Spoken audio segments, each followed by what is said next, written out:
Another edition of the online dinner party with yours truly, your host, Marc over here, just checking out what's going on. And of course, we've got a couple of great guests that'll be joining us during the course of this afternoon and evening. It's about 4 o'clock right here in Durham, North Carolina. And I know a lot of folks are paying attention to a number of things that are going on around the world. We do know that the new administration is doing a lot of various actions, including trying to get some more money to folks that are in desperate need of it. I know that I could use it, and a number of my friends could use it as well. And of course, there is those impeachment hearings going on. And of course, everybody is very much concerned about the pandemic that we're still in the middle of, but also the vaccines that are out there, and hopefully that will curtail things as well. As a matter of fact, I was just reading somewhere earlier today that some cities are actually thinking about actually having more people come to their athletic events and all of that. So I believe New York City is looking at having more people come into some of their arenas, and a number of other places are also exploring that, as hopefully the numbers are continuing to go down, even though we do know we are in the middle of this pandemic, and we all still have to be very mindful of what's going on and continue to wear those masks, continue to wash our hands, continue to do all the things that the CDC and other folks are recommending that we do on a regular basis. So definitely that's going on, and a number of other things are happening around the world and all of that. I know that I'm getting ready to switch from doing a what had been kind of a tedious type job, but glad that Measurement was giving us some work, and it was actually in the COVID field. Some of you that know me know that Measurement Incorporated is a testing company, and usually they do testing of various students around the country and sometimes even outside of the country as well. But definitely they had us doing some other kind of work as a means to just get some income and all of that. So they actually had us building COVID kits and doing a number of other things. But for me, that assignment will be ending on Friday, and we'll go back into the more traditional testing field, and we'll actually be doing it from the home front. And I'm always glad when I can do the work from the home front, because that actually makes it convenient to do some of the other things that I enjoy doing as well, such as this podcast and a number of other podcasts that I am involved with also. So definitely that's what's going on in this part of the world, and a number of other things are happening also. We do know that a lot of people were paying attention to the Super Bowl and trying to see how that worked out in their favor or not in their favor. I know personally I was rooting against the Tom Brady and that whole gang, but hey, that's just the way things go. Kansas City definitely did not look like they were showing up, in my opinion.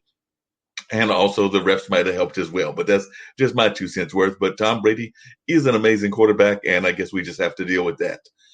But right now, I'm going to bring on one of my guests, none other than Nate Barlow, and we're going to share some of his thoughts about what's going on in the world.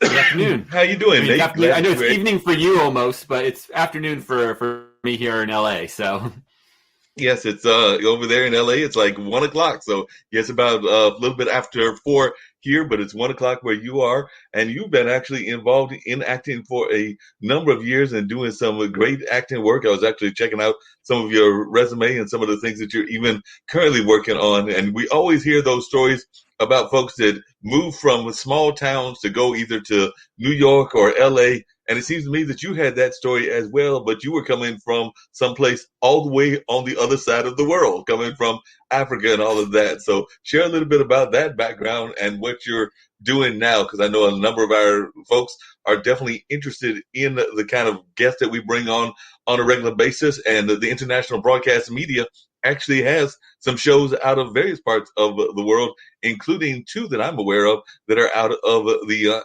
African continent, because we've got a show with Alexandria May, and some people consider her like the Taylor Swift of South Africa, and she's got Alexandria May's Music Cafe. And then we've got Brother Mike, who does kind of a spiritual show out of Nigeria on Friday mornings and everything. But definitely, as I was reading, I was like, wait a minute, he's got the acting bug when he was in Tanzania, and that doesn't seem like that would be the norm that a lot of folks would go through. So share a little bit about how that acting bug came about. Well, I should start with saying, I grew up mostly in Connecticut. My dad taught for Wesleyan University, and what happened was he had some sabbatical and leave time saved up, and a contract came up at the International School of Moshi. It has an another name now. I never quite remember what the new name is. But when I was there, it was the International School of Moshi. He was a music professor, so it was obviously a music position. And with the time he had available to him, my mom had always wanted to go to Africa, so they said, we'll go. And so I spent 2 years, two of my very, very formative years in East Africa as a kid. And so, because you can imagine that is different as it gets. Right. But I can definitely remember that my first, where I probably done church. I know I had done church pageants previously, but what I really recall acting wise is in third grade, we did a play based on I don't think it was, as far as I can recall, not a formally written, rendition, but a play based on the Trojan War, and I played Achilles. Okay. So one of the leads, and I've always loved acting since.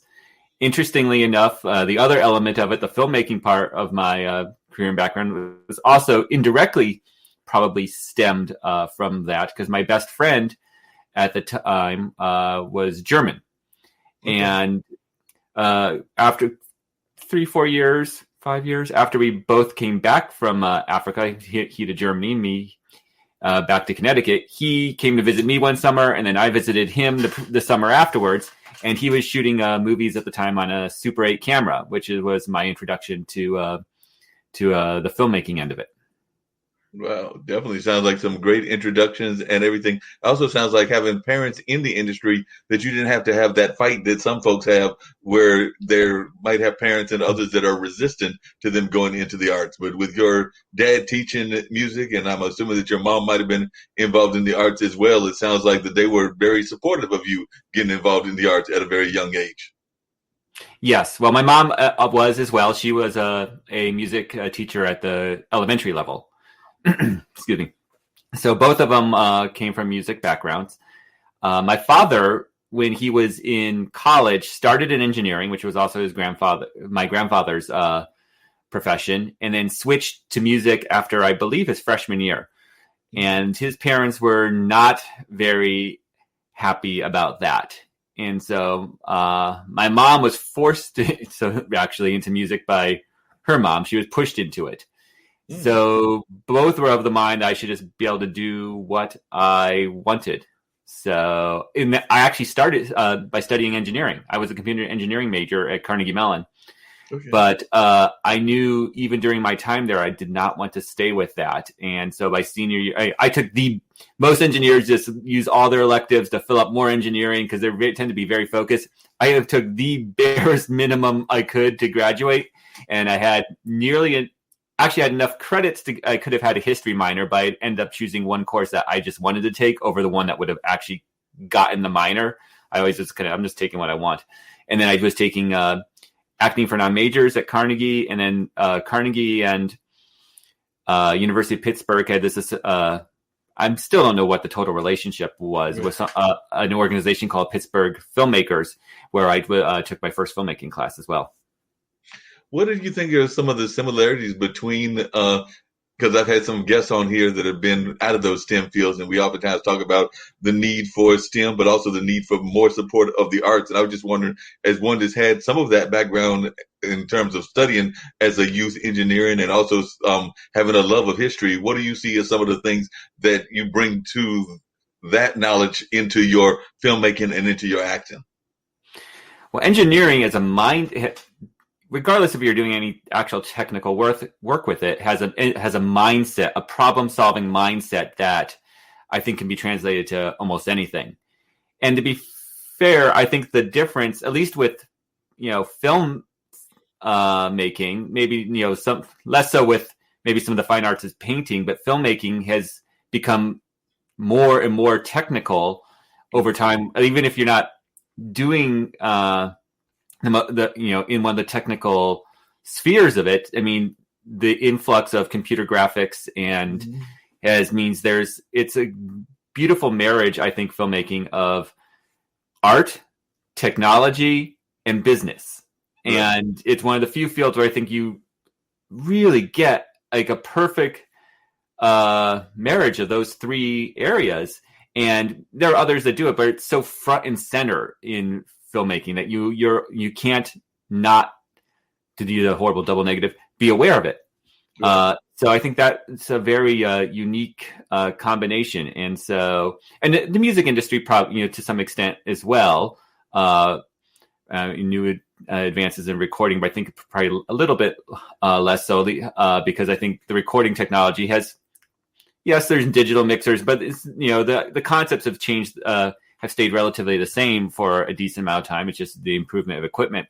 But in film, obviously, the radical changes in the last 20 years, and of course, I know all the new between the visual effects, and then you've got digital filmmaking as a whole as being, shooting it now, and then digital projection. I mean, it's been very radical changes.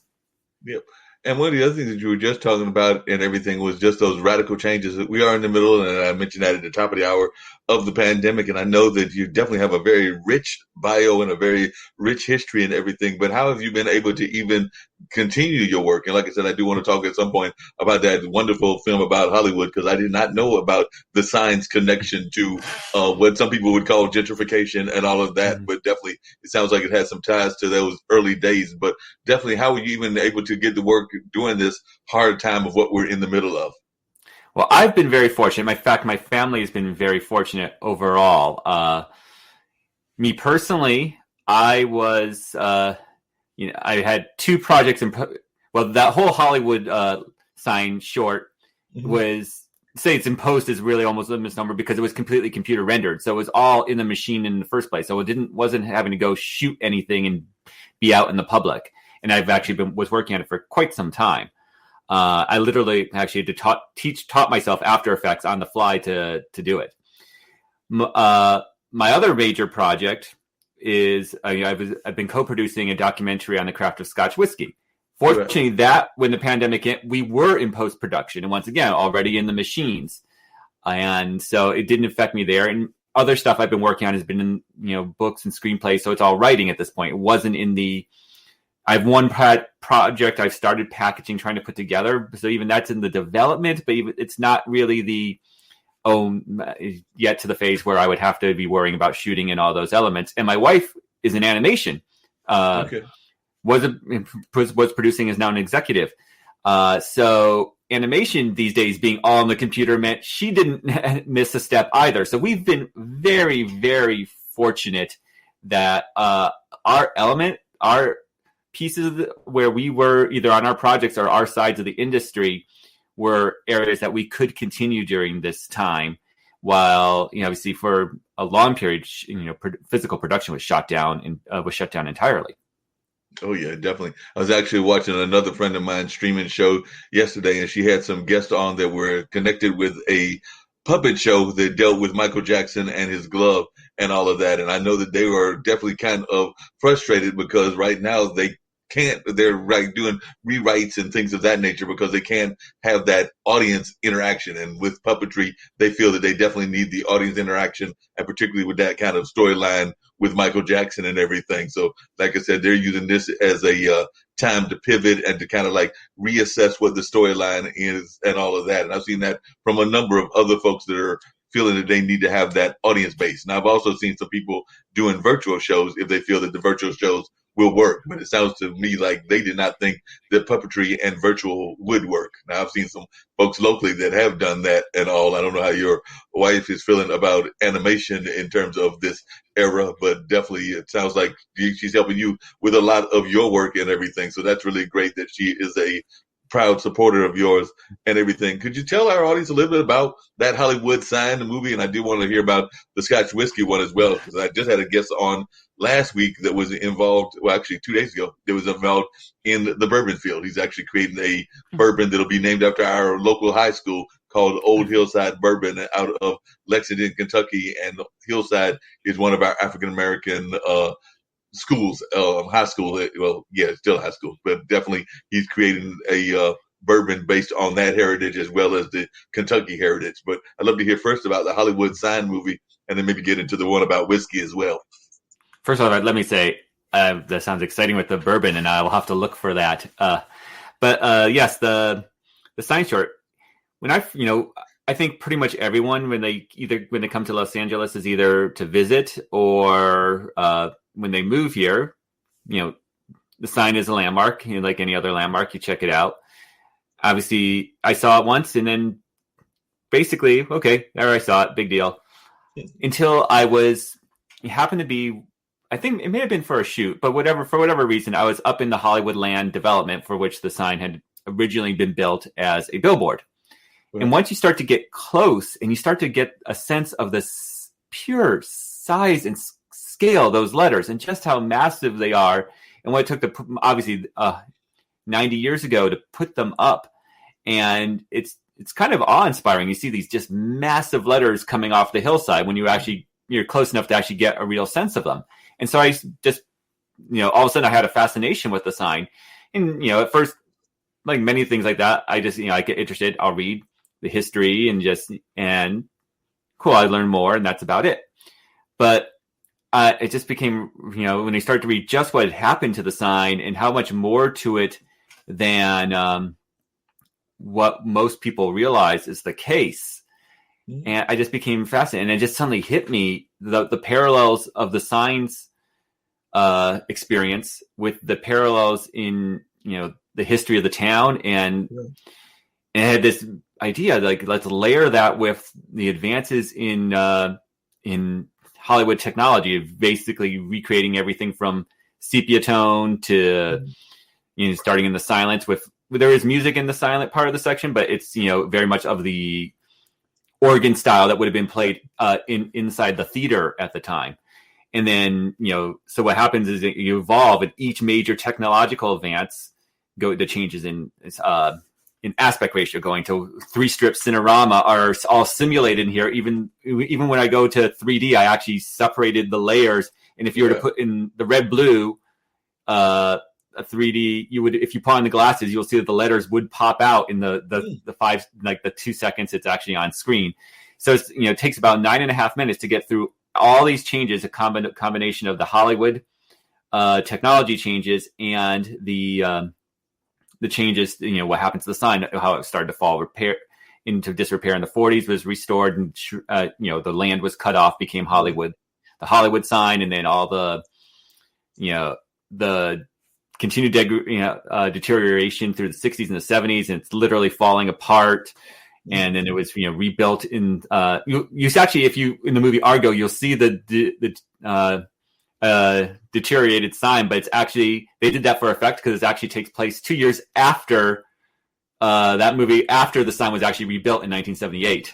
Wow. So it's like they kind of cheated that for effect as a symbolism, but it's actually 1978 was rebuilt, and then there's tons of the history of there was always in the 60s, 70s graffiti, but there was more graffiti in the 80s, but also that's when the sign pranks began. People covering up the letters, or pranks. The first one was in mid 70s with the Holly Weed, but the majority of them were the 80s and the pranks until they started putting in new security systems around the sign and cameras. And just a couple weeks ago there was something about somebody trying to do a prank and then getting caught. So that one's not in the film because I was done by then. I couldn't really go back and re-render. So it's got everything up to that one as much as I could research. There might be things I could not find, but I researched. I have a treasure trove of hundreds of photographs of the sign across the years that I then recreated to make this as authentic as possible. And what are some of the things that? One is the sign in a good state right now, because like you said, it definitely got some redo in 78, but we're now in 2021, so that's still several years away and everything. So from what you're seeing, is the sign in good shape now, or does it need more work? And is there folks that are doing efforts to even improve the sign as it is? Because it is such an iconic figure of LA and Hollywood. Well, now it's, well taken care of. People, it's got these, it's got money behind it. People, the symbolism means a lot. There's the Hollywood Sign Association, so they're always doing stuff. It gets repainted every few years. Most recently, I think it was 2012, and that was a big one. They didn't just repaint, but they totally stripped everything down, so you could go and watch. have not just shots where, I was researching history and taking, downloading photos to replicate, but pictures I took myself of the letter stripped down in these various, because I was just, curious about the thing. It was even before I was really working on this, down to the green and gray and the metal and the primer. So they do that all the time now. And of course there's also security, so people just don't get in there to deface it anymore. And we knew it was redone in 78. It was, completely redone. It was originally put up with, old school telephone poles, the wood, braces, bracketing. It's amazing. It really stood as well as it did, considering how it was built, because it was meant to be temporary. It was meant to be a billboard. And now it's got these massive steel girders going deep into the ground. Everything's, really well built. So there's none of the, there's no problems anymore. Well, that's good to know that there's no problems anymore. What were some of the things, as you were doing your research, that surprised you about, one, the Hollywood sign, and then also just living out there in LA and being part of the acting community? What are some of the things that have surprised you about that entire environment, just in terms of being involved in it? Well, about the sign, I was just always amazed by how much deterioration, because went down through the years, and so much like the film industry itself, which it was kind of viewed as expendable at the time. Think of how much of the silent films are lost, partly because, for various reasons, somewhat because if they were old and it was silver nitrate and it burned it up, and partly because, release is done, throw them out. It wasn't, there was no, how much of the props and all that sudden, there was no value put on it initially. And the same with the sign, to be honest. So then, as people start to realize over the years that there's, something here, and there, people start to take care of it more. And I think that's another way. It's a way that I couldn't really represent in the film about, the lost history of silent films there. But it is another parallel. It's this whole sense of new value put on something that was lost or fading, and before people just woke up and said, hey, there's something, this means more than it did, or at least we thought it did. And so people, and of course the sign, obviously film was always an commercial art form, but the sign, of course, was initially a billboard. It meaning transformed over time. It was a transformative experience. Probably, first, many people say first experienced, and this could be people throwing it back, but when Peg Entwistle jumped from the H to her suicide. So it's whether she really saw symbolism in that, or it was just a convenient place to jump. Right. Who knows? We can't read her mind. But in retrospect, that's looked at like the first moment of symbolism, whether we're assigning that or she did, and we'll never know. Right. True. We'll never know what her thoughts were and all of that. And you're right. There's so many times that we don't think about the history of various things that are going on in our society. I know I've got a good friend of mine who passed away several years back, but he was involved in a lot of our local videography and local photography and things of that nature. And his kids actually have the old video and the old film. And I know a number of folks, including some friends of mine, that have been trying to get them either to document it, to archive it, or to keep it in some kind of way. But right now it's sitting, as far as we know, in their attic or in their basement. And like you just said, if that's the case, it could eventually be destroyed if it isn't already destroyed. And they had a lot of rich history, and I'm afraid that those kind of things have happened around the globe. So I'm always glad when I see people that are trying to either use their medium, like you are with film, or use their activism activities to try to preserve some of these historical elements that we need to know more about. Because I oftentimes find that too often we let these things slide by in history, and we don't do enough of maintaining them. At least that's my thoughts. I was wondering, would you agree with that? Oh, absolutely. I mean, absolutely. Some of it's because obviously at the time people just don't realize that this thing could have historical value, and that's understandable. It's what it is in the moment, and meanings transform.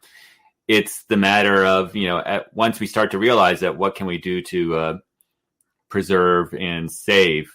Because let's face it, how much stuff is made these days, which is literally just, I see it with my kids, and gift bags at birthday parties back when they could go to birthday parties, and all this just trash, all this plastic trash. Forget, and then there's the horrible stuff, how terrible this crap is for the environment and all that on top of it.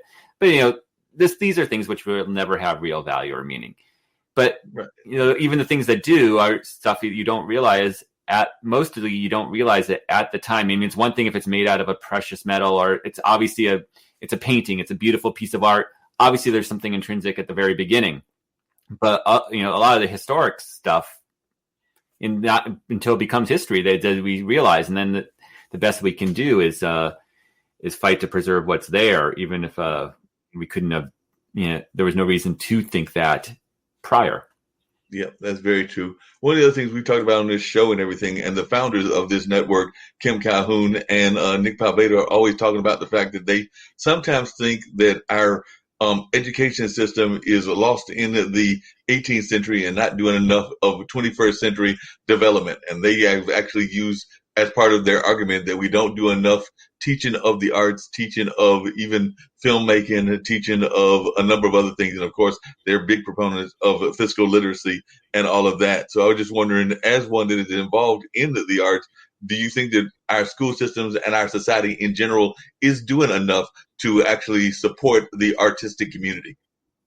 I would say not. And I remember my mother was a elementary school music teacher. I mean, I recall growing up, and even when she was still teaching there in my earlier in my adult years, they have a very decent, I would say, very strong music program. Like everyone had to class each day. I know my girls, it's maybe once a week, and it's much more limited if we have to find outside funding for it. And I know it's at least on the elementary level. I know obviously once you start getting to middle school and high school, there's a lot more of, there's school plays and there's, band. I live in Burbank. So, the choir that Glee is based on is what will eventually be, my girls' high school if we stay here. So obviously as it gets on, but the elementary level, it's very sorely lacking these days. And I understand, and I think some of that's something like film is obviously a bit more difficult, and there's a lot more materials and technology involved, though it's far more feasible would it be to include something like that now than it used to when it actually we're shooting on film. Right. But video technology would make it a lot more feasible now. But but just even the traditional art and music would be, need more these days, let alone trying to add in some of this other stuff. Yeah, because I know one of the other things I was just curious to hear your thoughts about along the similar line is that there's a gentleman that we have a show with on Tuesdays, Celebrity Tuesdays, and he's actually a Hollywood filmmaker, Henry Morales and everything. But if you hear him talk, sometimes you get the impression that he thinks that LA is the be all end all of filmmaking. And I do know that sometimes is the attitude of a lot of filmmakers, but I've also seen some good filmmakers come out of like Maine and New York and even some of the more rural parts of our state and country and everything. I was just wondering, do you feel that if somebody wants to be in filmmaking, that they absolutely must move to LA, or can they actually do it in other parts of the globe? I think you can do it anywhere, especially these days. Again, I think, video technology has always had the ability to be democratizing. And so you could do stuff now away from here much easier than you could. Is it still LA a great center to be in? Absolutely, because you've got so much concentrated here that your opportunities are going to be greater just by the sheer volume. I mean, that's just mathematics. But can you do it anywhere? Can you, if you're focusing and you're trying to put together your own film and you're directing it and you're not hoping to have like the big budget and bring all these stars in, yes, you can. Are you trying to find below the line crew jobs anywhere? Or as part, whether that's your end goal or whether that's a part of your path, then obviously just because of the lack of opportunities, there isn't as much production, you're going to have a harder time finding those jobs to get you there.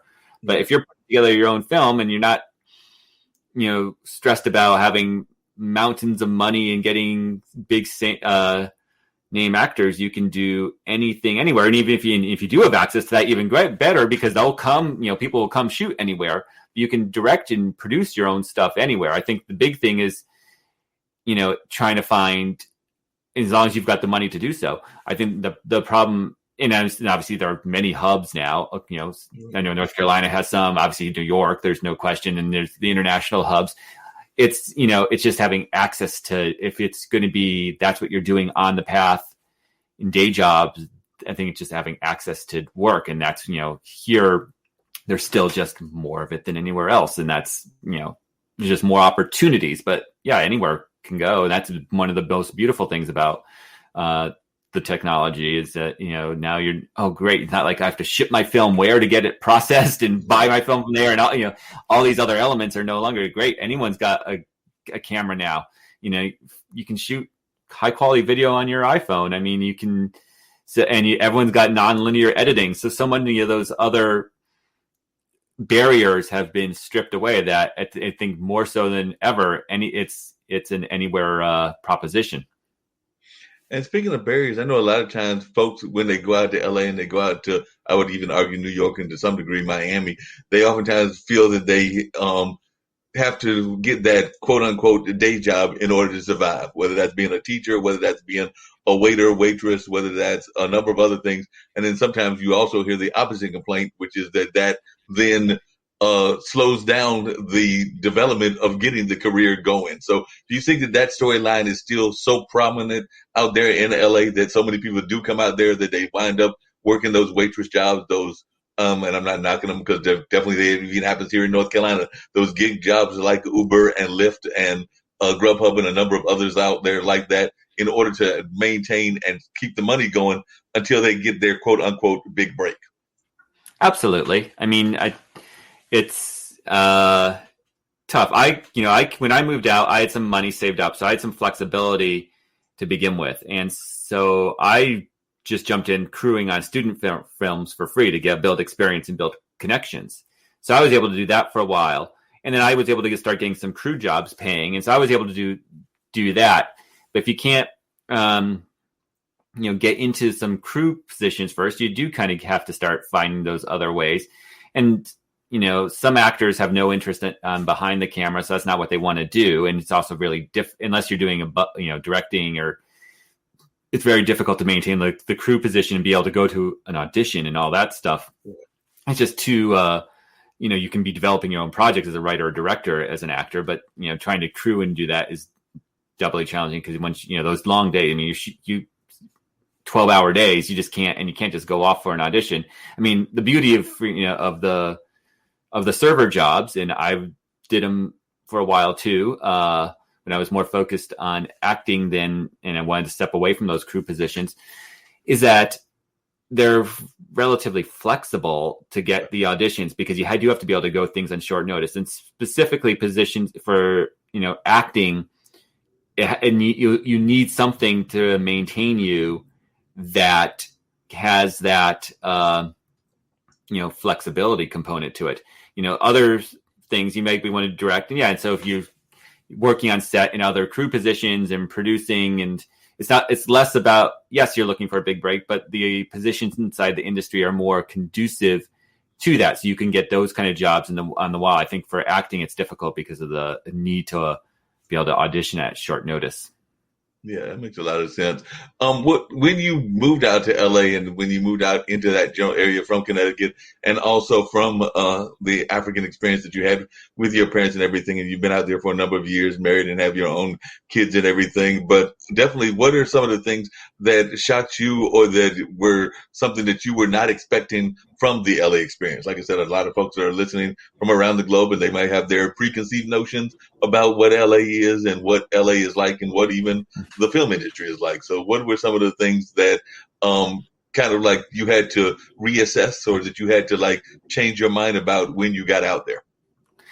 For me, very, very little. When I was working on Long Island before I moved out here. I had an engineering job from my degree. I did work it for a while. That's why I had the money saved up when I first came out. I worked it for about 15 months before moving. So for me, I grew up in, outside of those years in Africa, I grew up in the Northeast.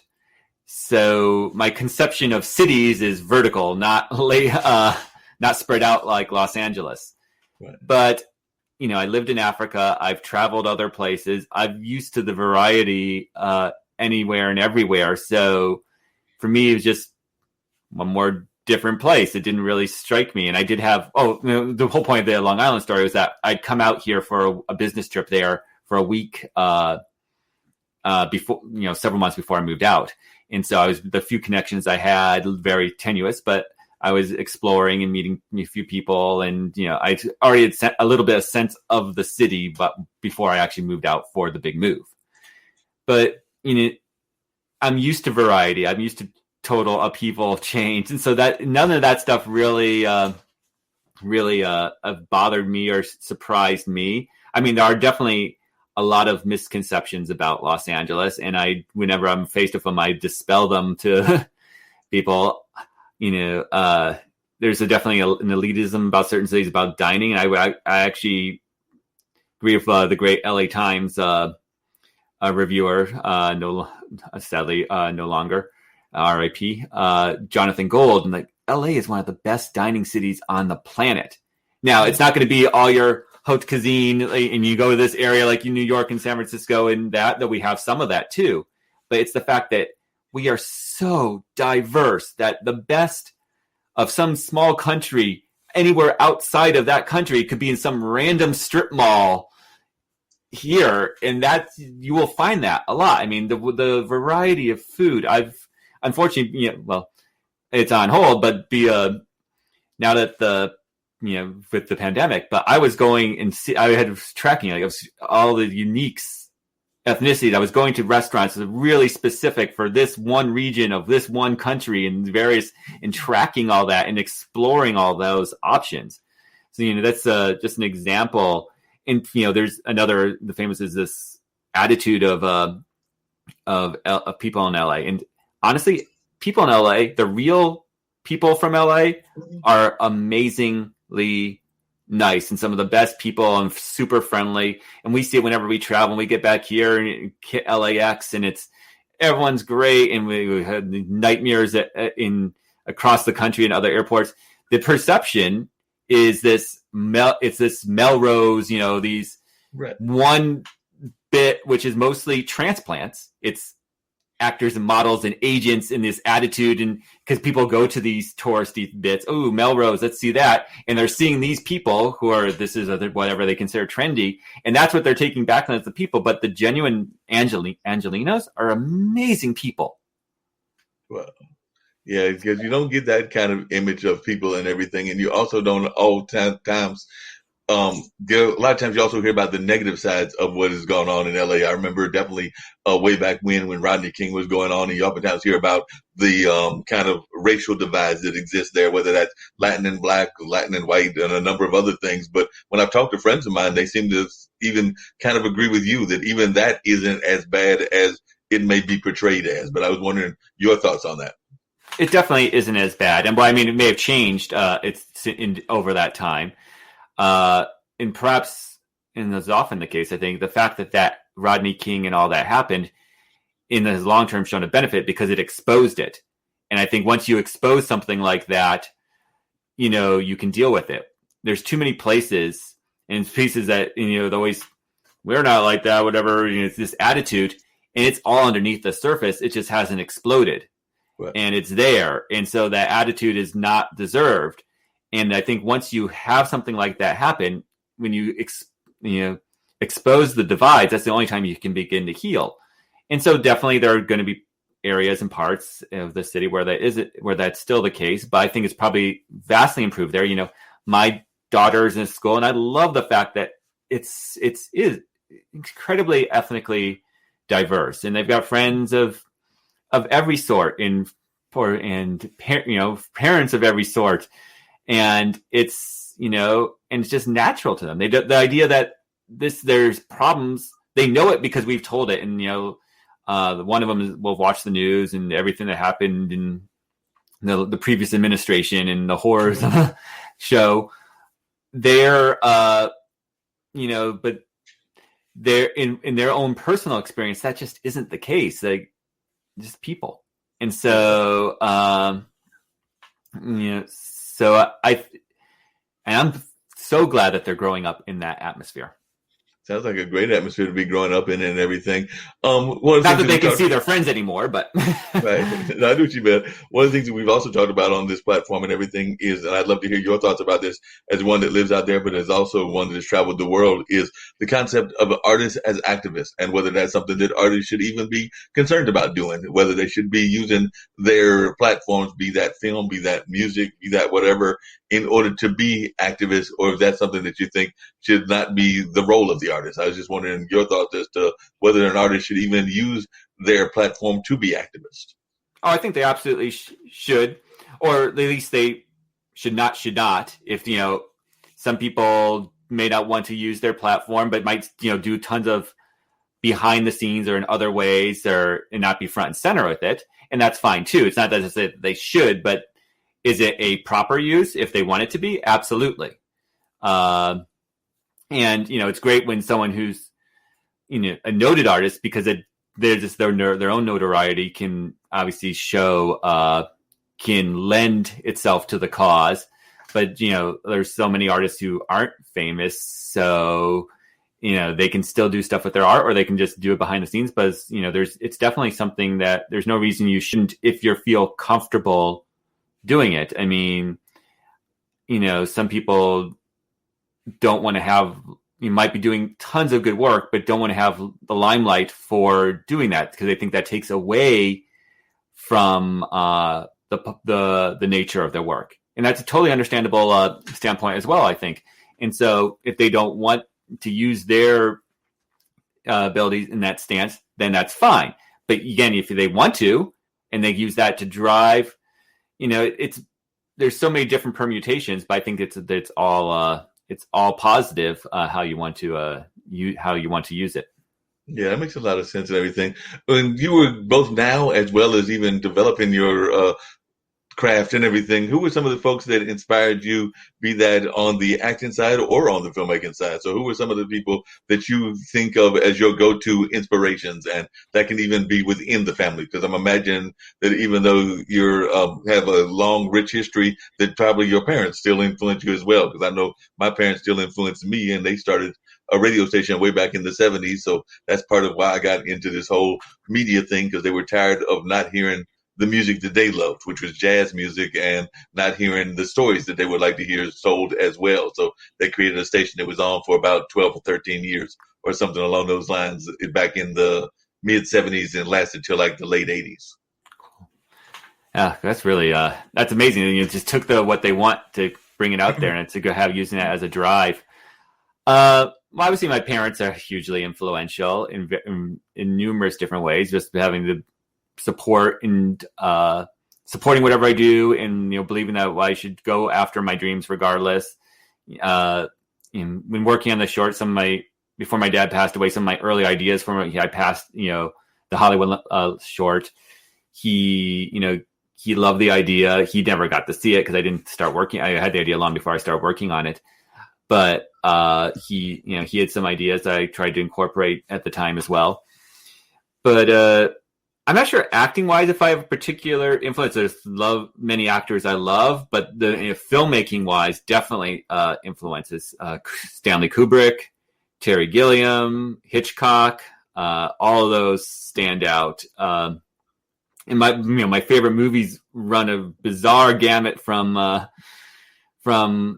Star Wars, like almost anyone of my generation, to A Clockwork Orange, to Animal House, to The Wizard of Oz. I mean, the influence is wide ranging. Wow, so definitely some amazing folks. I definitely remember Clockwork Orange. What was it about Clockwork Orange that you enjoyed from that movie? Like I said, I remember that being one of my favorites back in the college ages and everything, and I definitely agree with you about some of the science fiction movies. But what was it about Clockwork Orange that appealed to you? I love its. I remember my as I mentioned, my father taught at Wesleyan University, and so I actually had the good fortune growing up of going to Wesleyan as a film studies program, and so I got to see all these classic films on the big screen, which is amazing. So I probably remember my dad, because he loved Kubrick, taking me to see Clockwork Orange. I must have been only about 12 or 13 at Wesleyan on the big screen. He was very permissive about movies, content, if they were serious films. Like, he wouldn't take me to see an R-rated film of Friday the 13th, but an R-rated film or something like that where it had really serious content. I got to see, probably younger than most. But I'm not sure what struck me about I do know that the use of music is unique and special, and you got this reimagined, synth versions of at times of Beethoven, and and then how the music drives him. Here's this man who's not a good person, but he's got this intense love of beautiful music. And so this dichotomy in the character, and then how that's turned against him with the punishment, and just that it's just, there's just so much going for it. It's such a unique film in those many ways. I mean, Kubrick just knew what he was doing, and he just saw things differently. And I think that comes across in all his work. I think it definitely came across in all of his work. There's no doubt about that. I know our audience would love to hear about the film that has to do with whiskey as well. And then, of course, I'd love to hear about any other things that you're developing. But tell us a little bit about that one also, because we shared a little bit about the Hollywood film. But I'd love to hear about this one that's dealing with Scottish whiskey. So like I said, I've got friends that are into various forms of drinks, whether that's there's actually a wine show that we air here called Shoe Crazy. And it's actually a woman that used to work I think in corporate America. It might have been at IBM or something like that, but she had a love of shoes and a love of wine. So she's actually created her own minority-owned wine company with her daughter and other kids called Shoe Crazy. And they do a show on the platform on Friday evenings and everything. They did not do one last Friday because, unfortunately, their director did come down with COVID and everything. So they had to sit back and try to do some pullback while he's recuperating. But last time I heard, I think he is hopefully doing well, and that they can come back this coming Friday with a new episode, but if not, hopefully the week after. But definitely that's going on. And then I know that there are some other liquor companies around here. Like I mentioned, the one Old Hillside. Then there's one called Southern Wicked Lemonade, which T. Naomi Lucas has, which is a kind of one in the liquor family. And then, of course, everybody knows Harlem Brewing up in New York, but they have some local chapters and local contacts here in North Carolina as well. But I was just wondering if you could share with us a little bit about the whiskey movie. Absolutely. So the film is entitled The Water of Life, and the idea stemmed 3-4 years ago. The director is one of my good friends. We started working. We came out to LA at about the same time, met on some of our early films. So I've known him almost my entire time out here. Had the idea while he was in Scotland for a trip with his wife for their anniversary. And it really delves into not so much the liquid itself, which is frequently covered, but into the craft, into the distillers.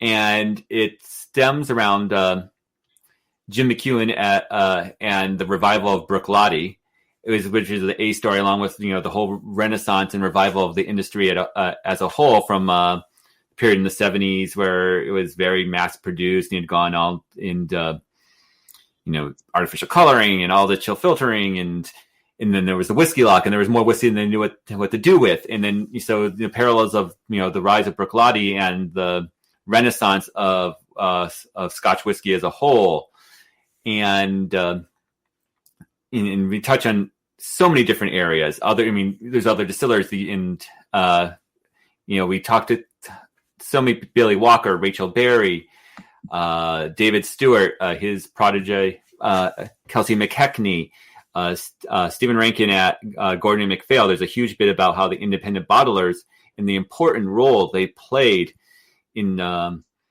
both when for how many years whiskey was 99% blends, and now we think of it as the single malt. This is all about the single malts, but it was dominated by blends. Except there was Glenfiddich, Macallan, and then there was these the independent bottlers like Gordon and MacPhail were really the source of where all these unique whiskeys could be found during that time, and how that then fueled the industry afterwards.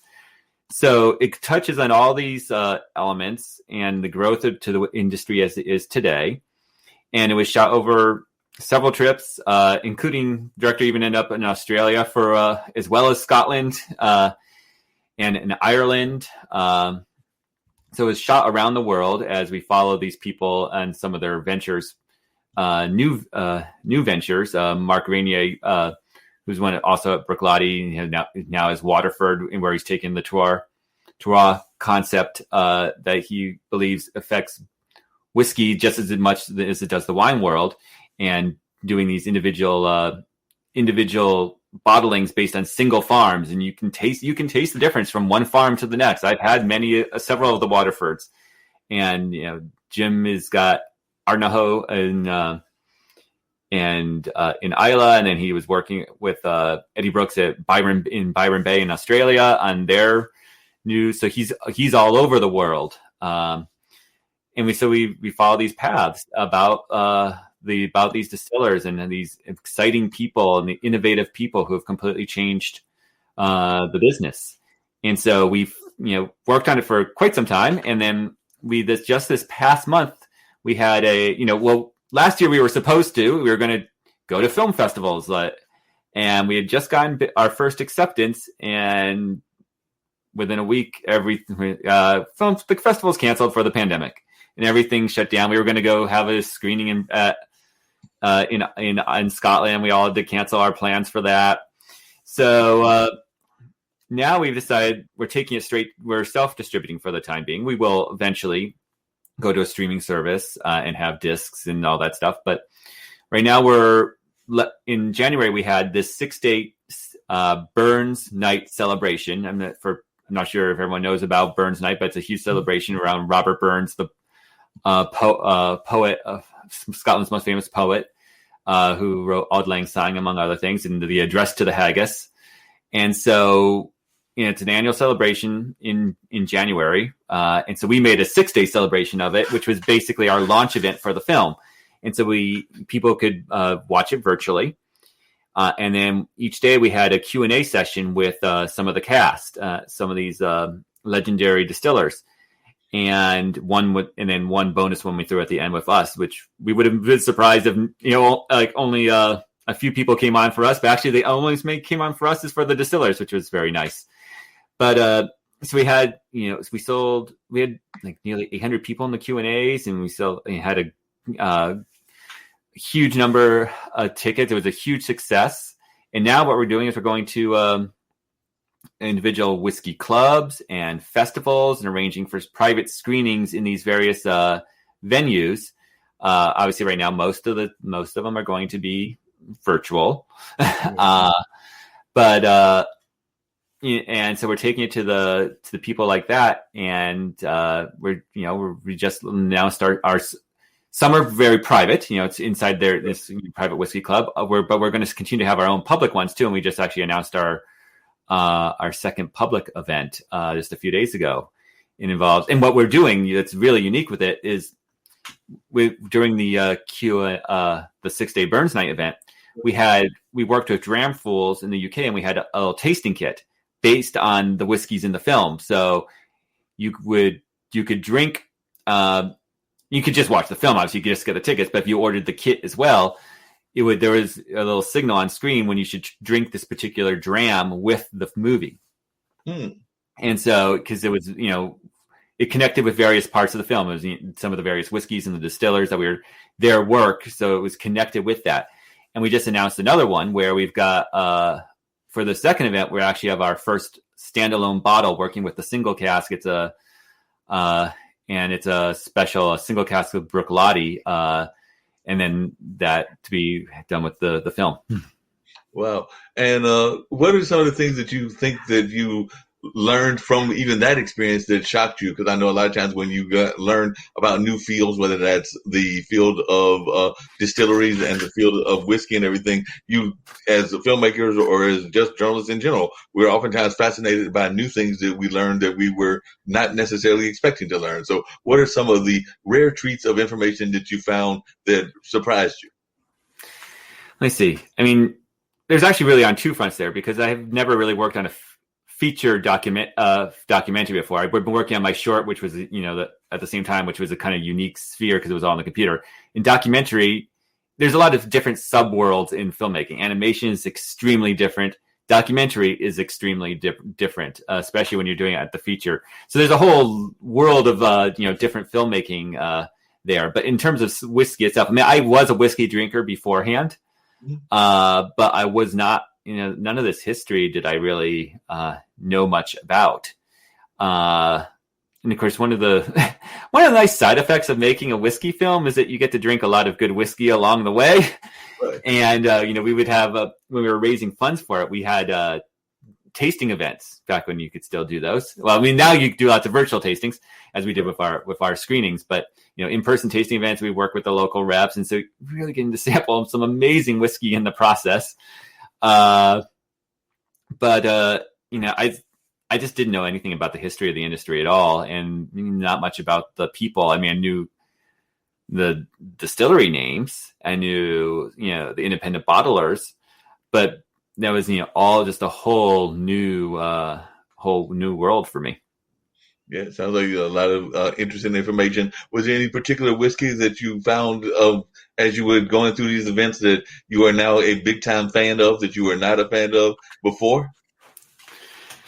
I'm not sure if there's specifically distilleries or independent bottlers in that way. I mean, I've had lots of individual whiskeys, many of which I will never have again because you start getting into the world of there's such limited releases right. and single cast that I say, yeah, I love this, but into the fan that I can't go back to it. Because you start having such incredibly limited releases. I mean, it was really what was fun during a big event though was that we got to have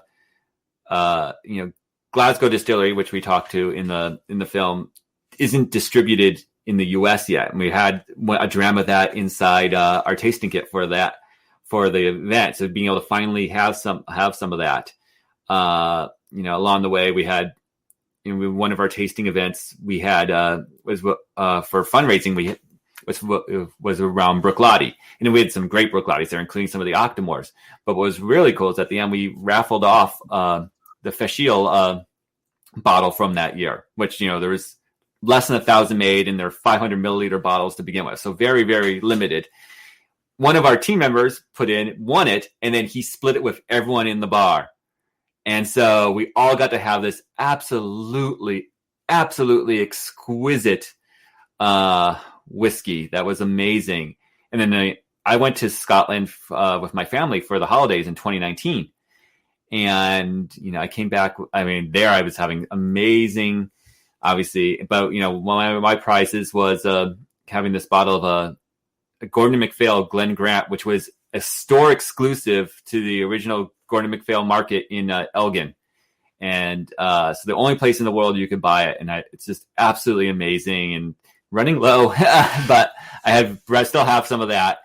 Again, a single cast release. So, I mean, it's all comes down to just having these unique bottles, which I love, but many of them I will just because single cask, there were 200 to 300 bottles made and that's it. You will never be able to repeat.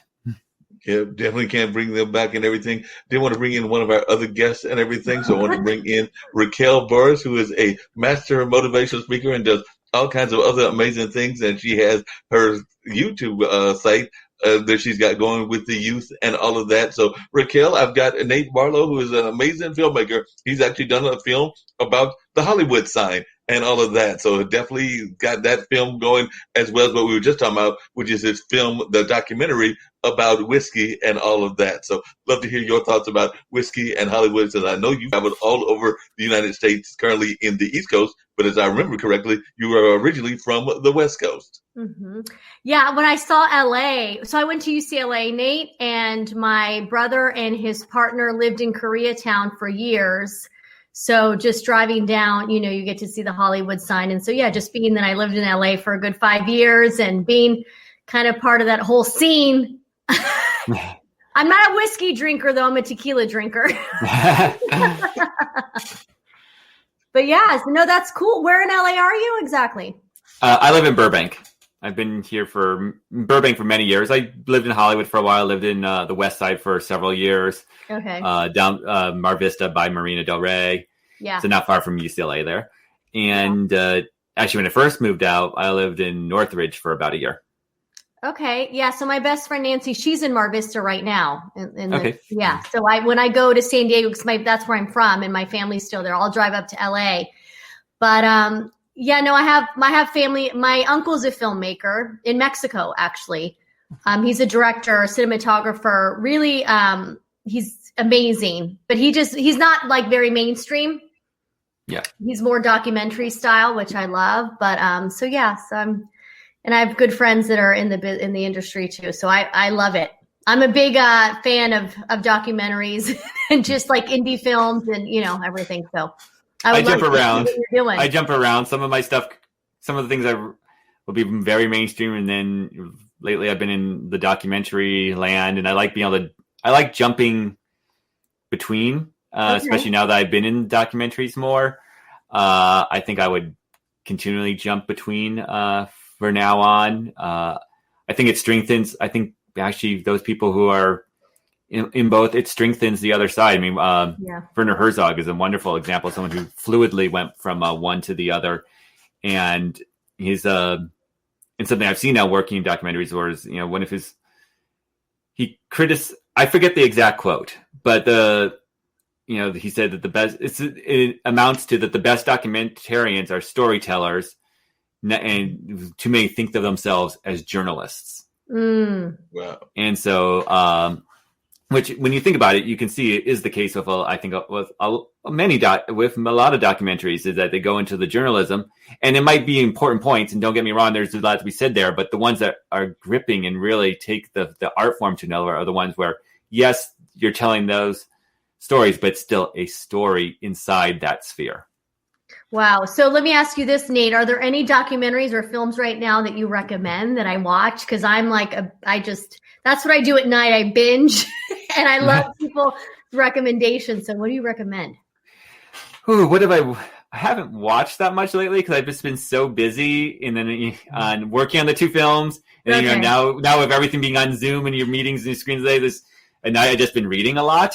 Okay. I did watch, what was the one I really enjoyed? I'm forgetting what it's entitled now. It was on Netflix or Amazon Prime, but it was about the wine scandal, the forgery scandal. Okay, I'm going to have to write that down. Take notes. About a wine scandal. We'll have to look that up and see what a documentary has got a wine scandal. Is it about the grapes that are actually, they were cheaper grapes, and they were basically saying that they were coming from like some, exclusive vineyard or winery? Is that what it was like? It wasn't the grapes, but basically he was rebottling cheaper wines and reblending the wines and putting them in higher end bottles, and even forging sometimes the labels and stuff of the higher end bottles. Yeah, I'm gonna have to look that up because I'm a wine drinker too, and I love that type of stuff. It's like so interesting to me. Okay, so I'm gonna put that down.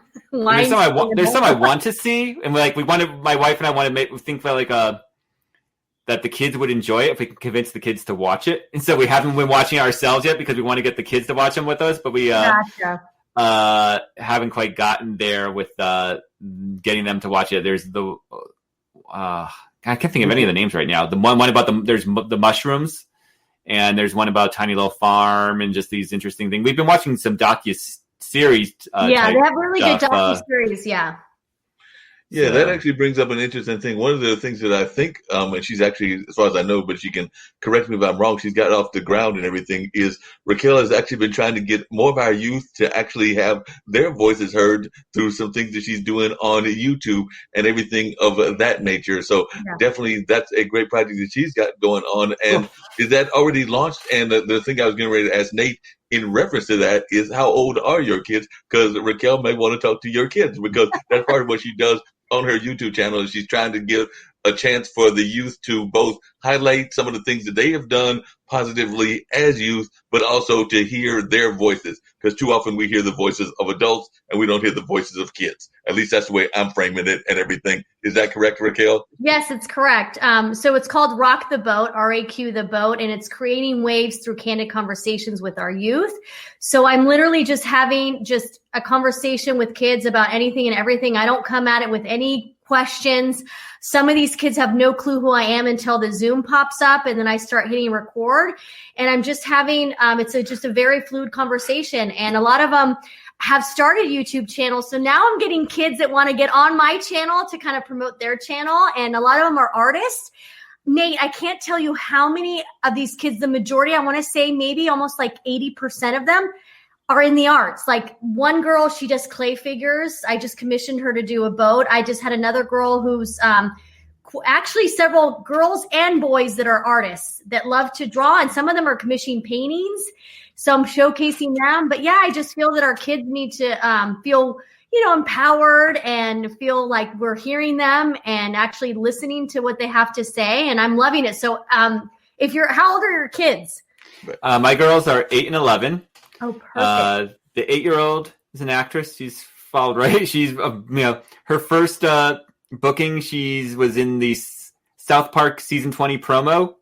No way. But you can see 19 seconds of it, and then it becomes South Park, and you can't see any of it. But her grandparents were in Times Square, and all of a sudden they see her on the giant screen above. That's incredible. So she followed into the family business quite early. And my older one shuns any kind of limelight in any way, but she has a YouTube channel about her American Girl dolls, and the majority of it right now is has started doing stop motion animation with them. Wow! Because her mom, your wife, is an animator, right? Mm-hmm. My wife is a producer, and now she's a vice president of production at animation production at Paramount.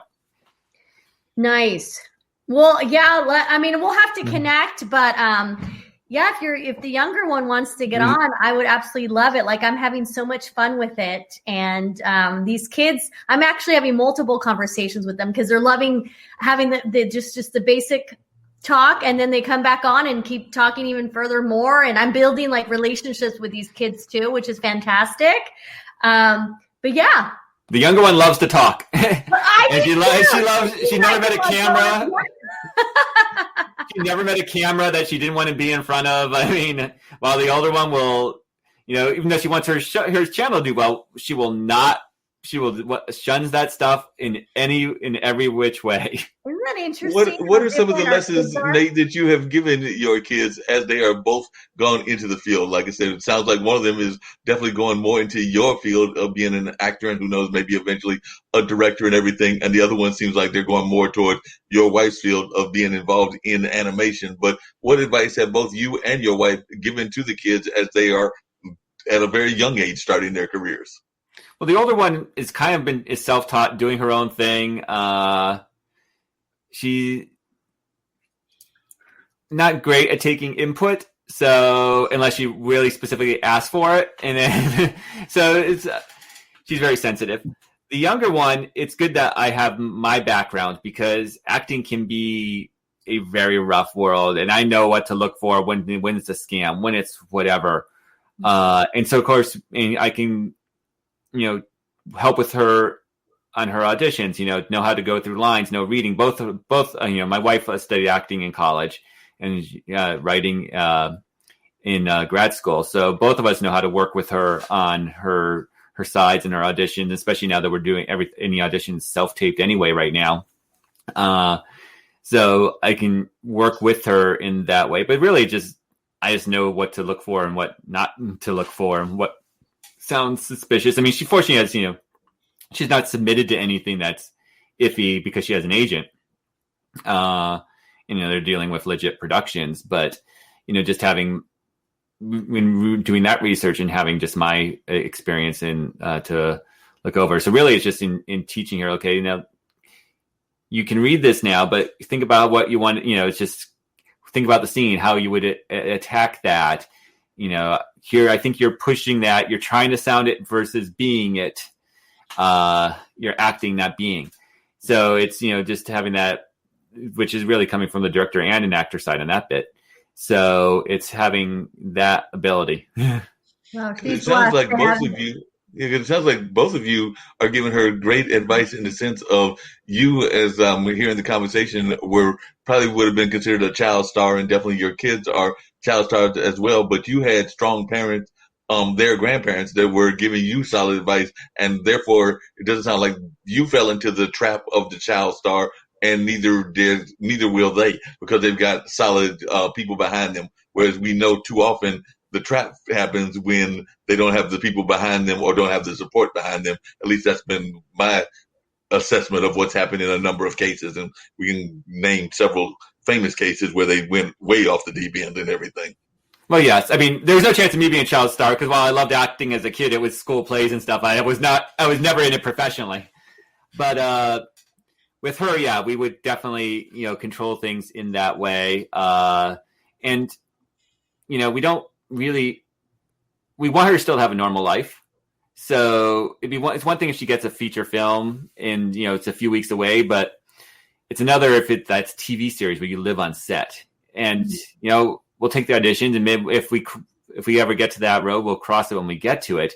But we'd prefer not that situation, because that's where you start to, I think once it becomes too all encompassing, and that's where you start to lose that place. Mm-hmm.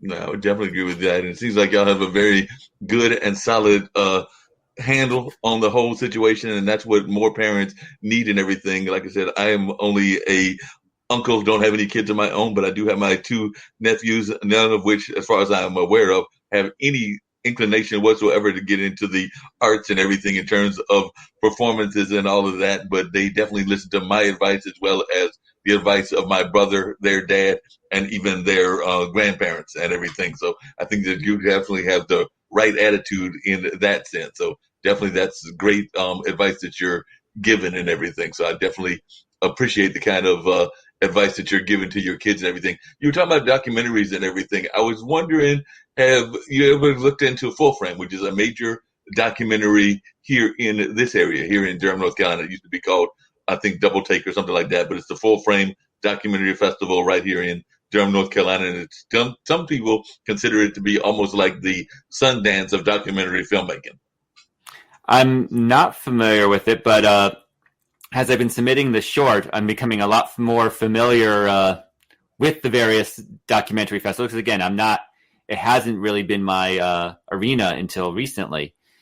And so it's really, I become familiar from, there's a few, obviously, which I was familiar for, like AFI docs, because I've done stuff with AFI in the past. But when it comes up in Film Freeway, when the deadlines for submission, it's like, oh, okay, that's when I start to learn about each one. So it hasn't, I don't think it's come since I've been submitting. I don't think it's come across that, or else I would have caught it. But as media, when I see the word documentary for a festival, that's one. Obviously submit to festivals, which are everything. Right. But that's obviously one. There's so many festivals these days. So when it comes beyond the ones where you see, oh well, yeah, Sundance. It's something like, oh, documentary festival, that always catches my eye, and I always stop. So if probably hasn't hit wherever it is in the yearly process since I'm doing the submissions, it hasn't come across yet. But I'm sure as soon as it will, I will be looking into it. Yeah, I think that you'll definitely enjoy it. I know that they, I think it's coming up in the springtime, if I remember correctly, and everything. But I know that they definitely are still in the process of looking at some of their submissions, but I don't know whether that's for 2021. Oh, actually, I know it's for 2021, and they're still in the process of looking at submissions, because I had a friend of mine that was on that search committee, and he's actually trying to step aside because he's overwhelmed, because he's also a teacher at one of our local universities and has got a lot of other projects. He also runs one of the longest running open mics here in this area. So as he was telling me, I'm overwhelmed and I've got my hands on too many things. So I might be tossing it over to you. So I'm waiting. I probably missed the deadline. I probably started looking at them after they close submissions then, because when you start looking is the thing. Oh yeah, it's always when you start looking and everything along those lines. I know you said you had to bounce off shortly, and I definitely understand that. If it's okay with you, at some point during the course of this show, I did pull up on your website the 2 clips, so I was going to show at least a little bit of them and everything. So I know you got to bounce. So if that's okay with you, I will show them at some point during the course of this show and everything. But one of the things I always have with my guests is I always let them give their words of positivity, their words of encouragement. We are part of a global network, so we love to give words of encouragement that can apply not just here to the United States, but also can apply to South Africa, to Australia, to India, to a number of other places as well.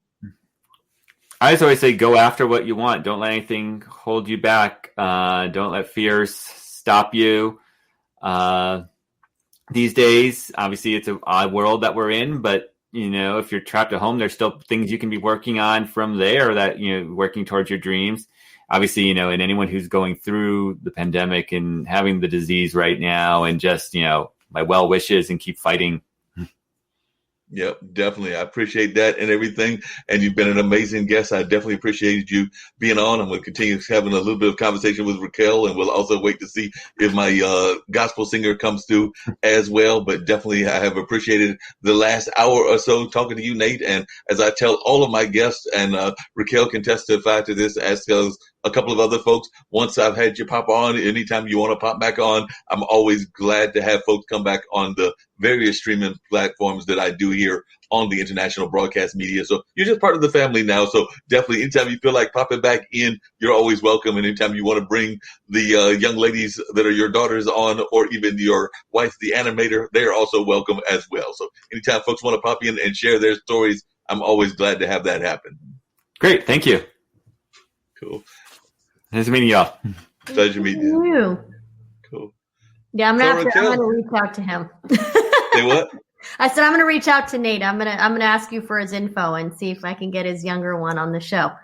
Oh yeah, definitely. So tell the folks about some of these shows that you have done, because you always have amazing shows. You mentioned some of the guests, but I'd love to hear some of the ones that you have been impressed with. You mentioned a couple of them, but I'd love to hear some other ones as well. Yeah, well, so I already have 18 episodes, and I just started the channel less than 3 months ago, and I have a bunch in the pipeline. And I have to tell you, my sweet spot right now seems to be like the 9 to 12 age group. And I mean, every single child that I've had a conversation with is just so special. And I've actually had multiple conversations with these kids. So Jason, who was 12, he was my first conversation in November. He's already been on 4 times and is 13 now. But it's just great because I want to continue the relationship. I don't want it to be like a lot of, I love that you're always, hey, if anybody wants to come back on and continue to be a guest, it's great. Because I think a lot of times with these podcasts and these live streams, everyone wants a guest and then they're already looking on for the next one, right? And I don't want it to be that way. I want it to be where if these kids want to continue to come on and talk about what's going on in their lives, I want to be like a safe space for them, right, to where they can share. And it's been great. I mean, I have to tell you, Mark, I know you're not a parent, but this is something that I have noticed is that every parent that's had their kid on there has walked away so proud of their child. And I love that I'm giving that gift to these parents because, right now with everything going on, it's really difficult for these kids to interact with other adults outside of, just their parents or even just Zoom calls with their teachers, because a lot of it's virtual learning still. And a lot of them are still pretty isolated.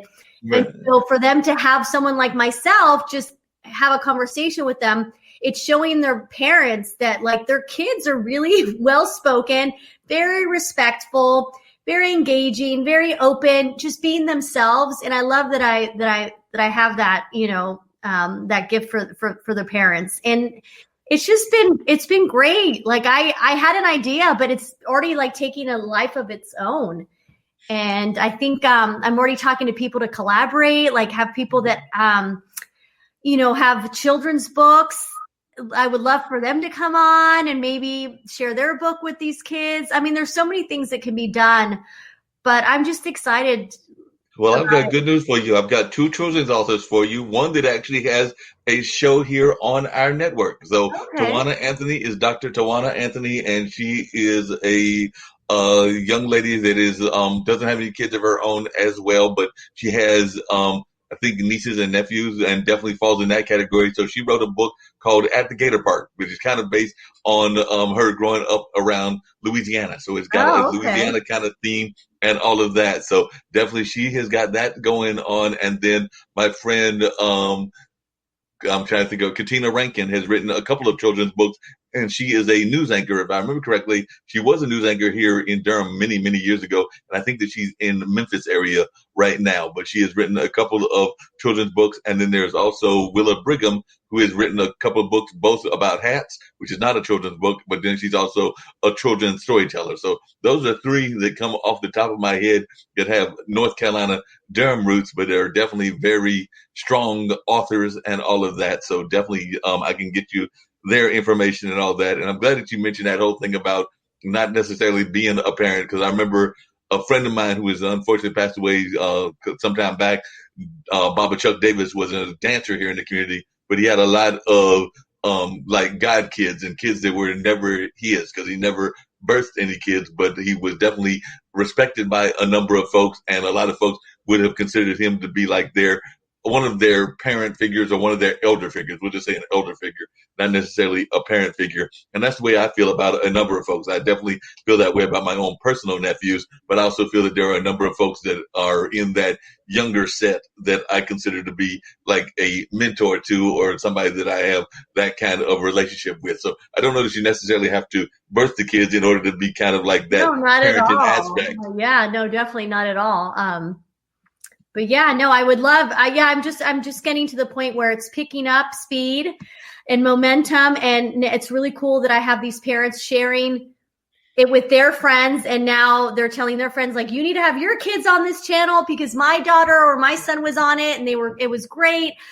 So yeah, it's definitely picking up. So I know that there's some potential there to be able to collaborate with others, because the more the merrier. That's my belief, that if we could all be a part of this and show kids that we care and that we're not giving up on them and that we really want to hear what they have to say. I think that's going to be really important for our next generations because of social media and technology. I think we're very quick to think that it's doom and gloom and that basically, there's no hope. But let me tell you, there's so much hope. Oh my gosh. Like, after every conversation I have, I walk away feeling so inspired and just feeling like, you know what?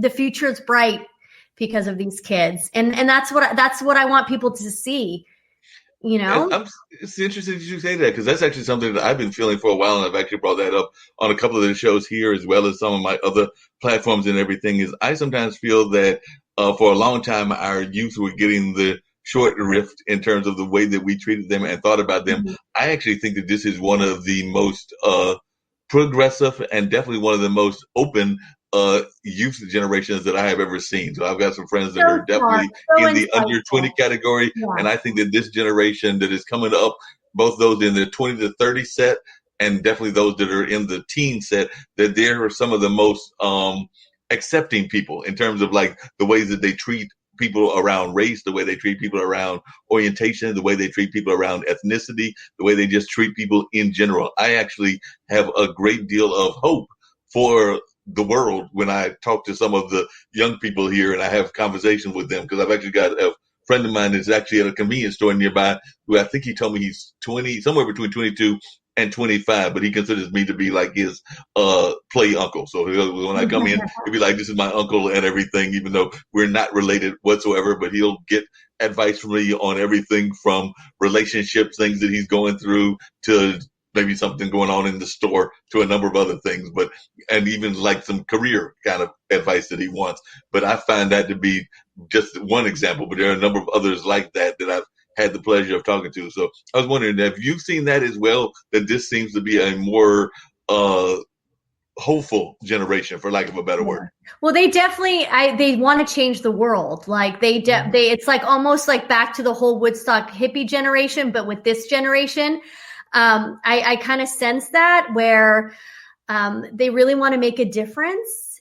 And we just don't give them enough credit. Like, they are really smart. I mean, some of the insight that these kids have at such a young age, I'm thinking, man, if they're this young and they're already thinking this way, I can't even imagine when they're adults, what they can do. So no, it definitely has given me a lot of hope, for sure. I'm loving it. And not only that, like, I think the other thing too is that I think a lot of our generation, older generations feel like there's such a huge gap that we can't relate to the younger generations. And I'm trying to prove that no, the gap isn't as large as you think it is. Like, if anything, when I'm having these conversations, I'm relating to these kids and they're relating to me. And I even at some points, sometimes I have to point out, like, hey, did you ever think that you would have something in common with a 45-year-old? Because, we get on we talk about sleep patterns, or, the fact that we like to binge certain things, or we fall asleep. There was one 9-year-old who she kept saying how he would fall asleep at the end of a show and have to like rewatch it. I go, oh my gosh, that happens to me all the time too. Like, I watch a show or a movie and I fall asleep and I wake up and I realize it's over. So just the simple things like that, where a lot of people might not think, well, what's the big deal? It's like, no, that's a huge deal, because you're showing this child that as in the 40s, you can still have the same experiences as someone who's 9 years old. And there's such a beauty in that. And just to feel that connection, like, I just want people to know that you can really relate to these kids. That gap is not as large as you think it is. No, I definitely agree with you. It's not as large as we think it is. It's definitely somebody that you can relate to and all that. And I've got one other guest I'm going to bring in shortly. I want you to stick around, Raquel. But I did promise Nate that we were going to show some of his work. Oh, yeah, I would love to see it. Yep, so we're going to show a little bit of Nate's work about Hollywood. So this is the one that he did on Hollywood and about that lovely Hollywood sign. So let's check out a brief history of Hollywood.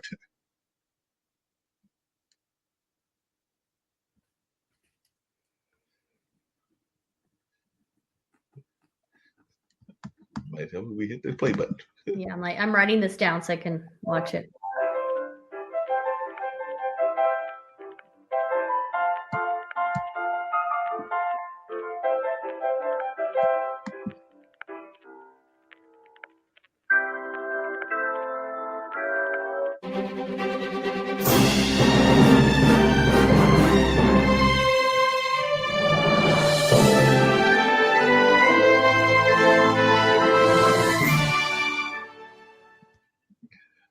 Well, that was the teaser on the Hollywood movie. I thought that was pretty well done. And I did not realize that it was done as part of a development thing and everything. Because I don't know if you could read that early part and everything, but apparently that whole advertisement was done as part of an advertisement for a housing development. So I never really think, when I think about that whole area, as that being like a part of a housing development. I mean, I probably should have thought about that. But I definitely want to. I'm interested in seeing it. That's why I wrote it down. And hi, David. Isn't he over in Scotland?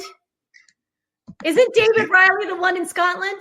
David Riley is the one in Scotland. Did he make a comment and everything? Yes. Do I get a prize, David? I've never actually met him, but we run kind of like in the same LinkedIn circles. And so I know of his name, and I would love, David, you and I need to connect, because I've heard such incredible things about you, David. So for sure. David, one of the great things is that LinkedIn has done, I don't know if you've noticed this, we're talking about the young people, but not just the young people, but folks that are of different kind of backgrounds and everything. Because I know David has got certain health issues that he's dealing with. Edinburgh, okay. In where he's at in Edinburgh, Scotland, and everything. And I had a speaker on the show on Monday who has actually got he's a motivational speaker, but he's actually got a speech impediment, but he's not letting the speech impediment stop him as a motivational speaker. So he was another one of my guests, and I found him on LinkedIn as well. So LinkedIn has actually helped me find a number of great guests. But yeah, there was a gentleman that has a speech impediment, but he's a very powerful speaker and all of that. So he was one of my guests on recently, actually this past Monday, and I was really impressed with Jason W. Freeman. That is the gentleman's name that is the motivational speaker. Okay, Jason W. Friedman. Yes, but he's a motivational speaker and does all kinds of amazing things with his motivational speaking, but you would not know that he, you will definitely recognize the impediment. It's not like a hidden impediment, but at the same time, you'd be sitting there going like, wow, that's just incredible. Well, and that's all the of whole that. point behind a motivational speaker, is being able to give motivation and motivate others of like, hey, look at what I've been able to overcome and, accomplish with this, what someone might think as a setback, but he's obviously showing that it isn't, and he's able to be a speaker. And so that's the whole, like, that's perfect that he's a motivational speaker.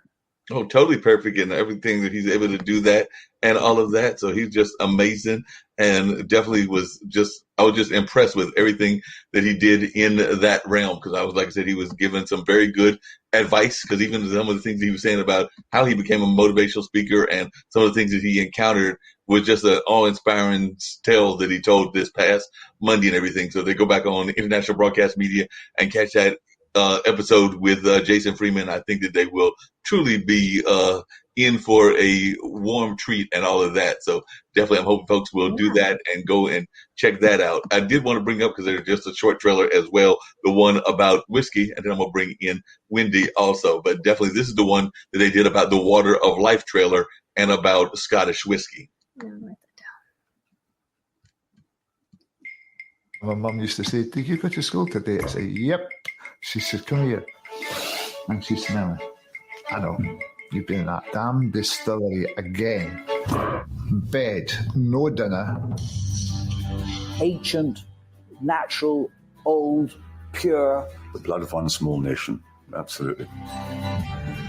In the mid-1970s, Scotch whisky ceased to be fashionable when it became Dad's drink. There was just a massive bust. I've never once met anyone who goes, and there's no emotion behind it. If you do that, God, go and drink vodka. Even though I'm a scientist, it's actually much, much more of an art. Looking at Bruichladdich, I said, someday I would love to make whiskey at that distillery. The place was falling apart. There was a sign. It sort of encompasses the whole whiskey industry at the time. Exclamation. And I can remember thinking, I've got to do something about it. I got a phone call from the chairman of Bruichladdich. I said, the answer is yes. He said, really? Very different people with different background and experience who all came together with the same goal of bringing this distillery back to life. The most unlikely partnership in the history of whiskey. It's hysterical. Jim reveled in the freedom that he was given, sometimes a little too much. I could make virtually what I wanted. There's a Bruichladdich every week, wasn't it? There's probably too many. I said, "Why are you doing this?" He looked at me with these wild eyes and said, "Because we can, and because we're having fun." There aren't as many true mavericks anymore, learning quite literally from scratch.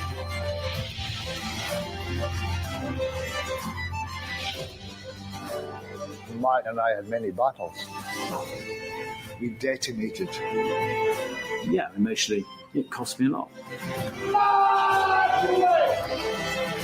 But we did it. We touched the void.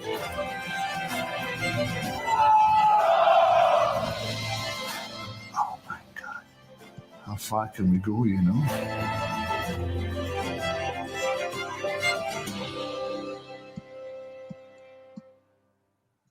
It's funny. I wonder if David Riley had been there, and then the fact that he's like, I've been right there because I was going to ask. I'm like, David, do you know about it?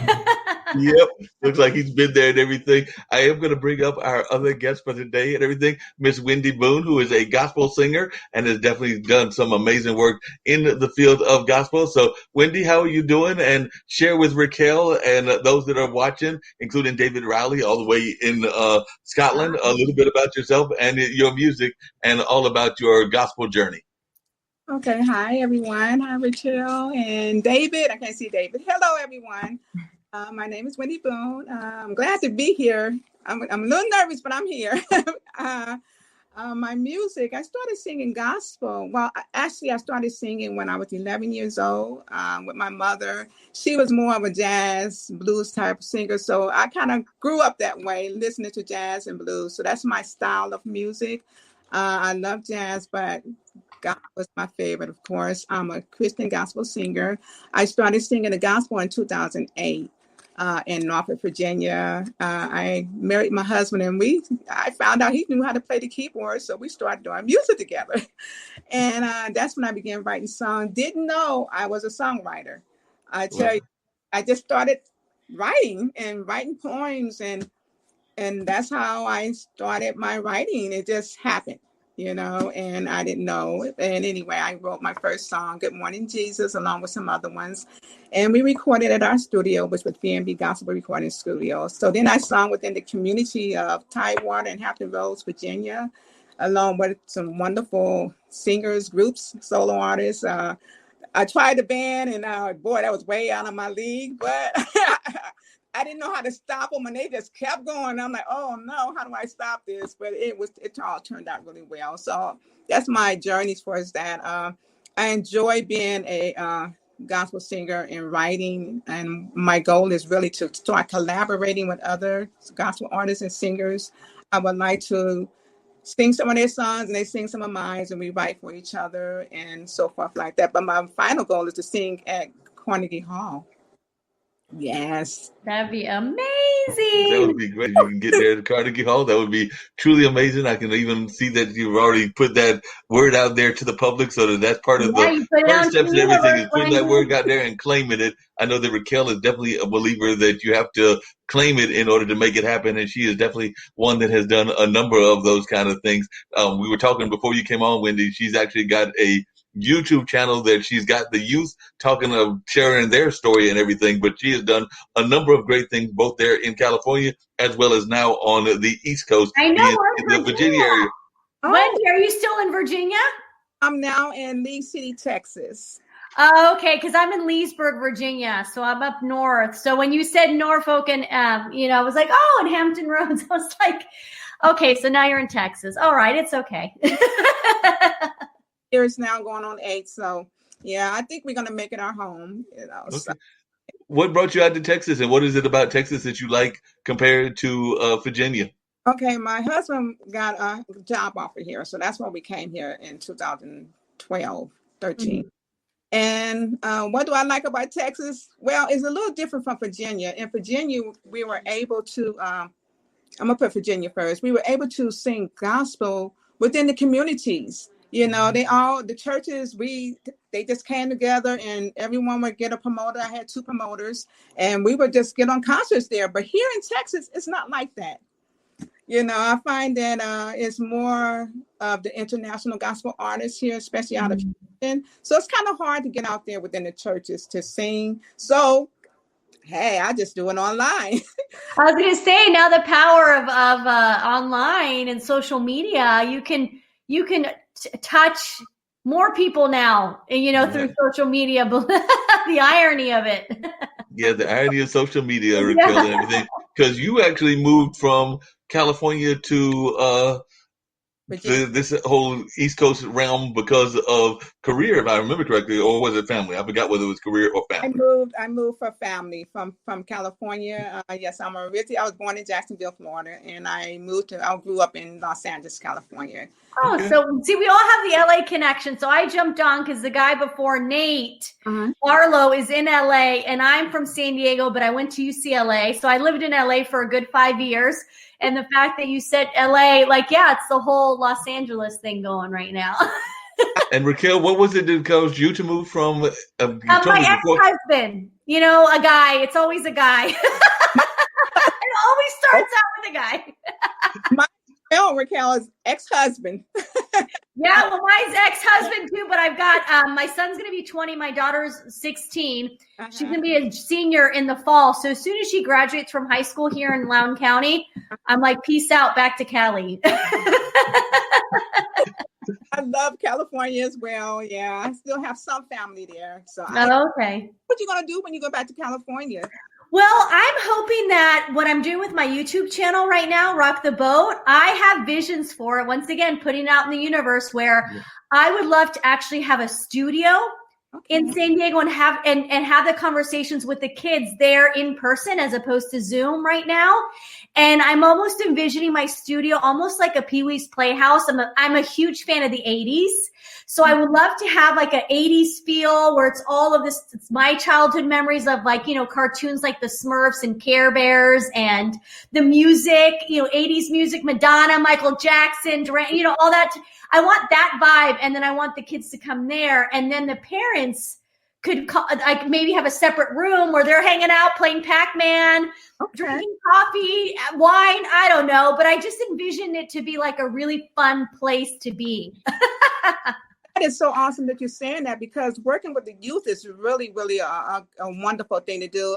When we had our gospel recording studio in Norfolk, Virginia, we were involved with the youth there from different organizations, and we had them come to the studio. Yeah. It was so exciting. So my husband, who was a producer, he brought them into the studio. We brought them in, and they came in with their staff, and we let them record.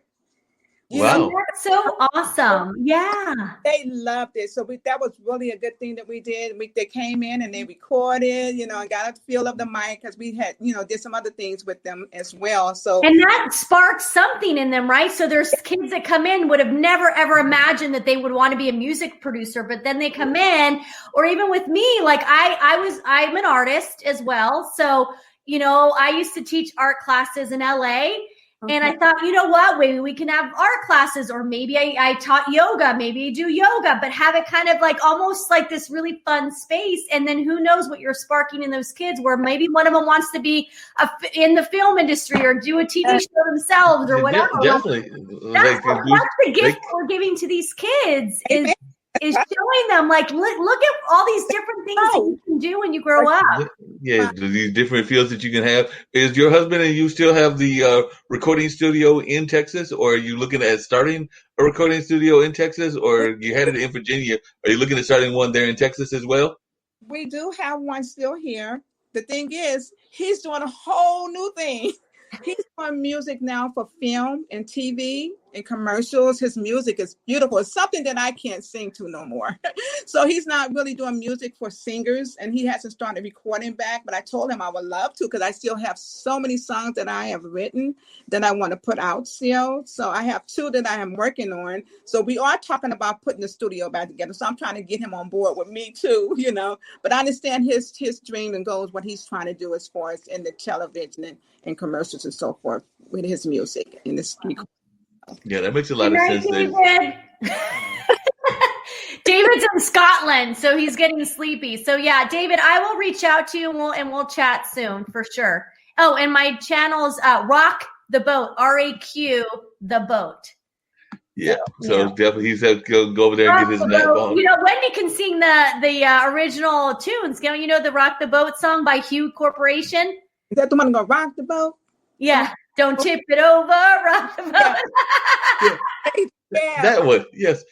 But Raquel, we don't want you to go back off the East Coast. We need you to the West Coast. We need you to stay on the East Coast. You can't go back to the West Coast. We're not having that. Well, that's the beauty. Well, at some point it'll be okay to like travel back and forth. Obviously right now it's difficult, but I'll just, I think my kids are going to stay in the East Coast, especially my son. My son's an East Coaster.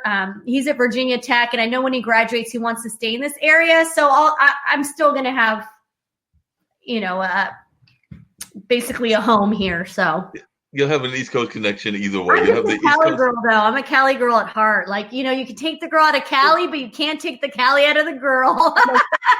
Oh, great. The weather is totally different from Virginia. I went to Virginia. I'm like, I was not used to that. The snow. It's snowing right now. Like, it's snowing. It's probably going to snow consistently for the next 3 days. I'm over it. I'm like 75 and sunny. Come on. Actually, North Carolina, we've not been doing that bad this year, because actually, I think we got up to 50 or 60 yesterday. It was actually pretty nice today. I was talking to another friend that comes on regularly and everything, Kara, and she's in Ohio, and she was having snow and was showing me pictures of snow that she was sending and everything. And I was like, no, don't want the snow. So I'm good with no snow, because many years ago I had a snow accident. So I slipped and fell, broke an arm. And so me and snow and ice are not good friends. Yeah. Yes, you got the trauma behind it. Yes, me and snow. And I actually went to school in a snow place, because I went to school way back in the 80s in Marquette, which is in Milwaukee.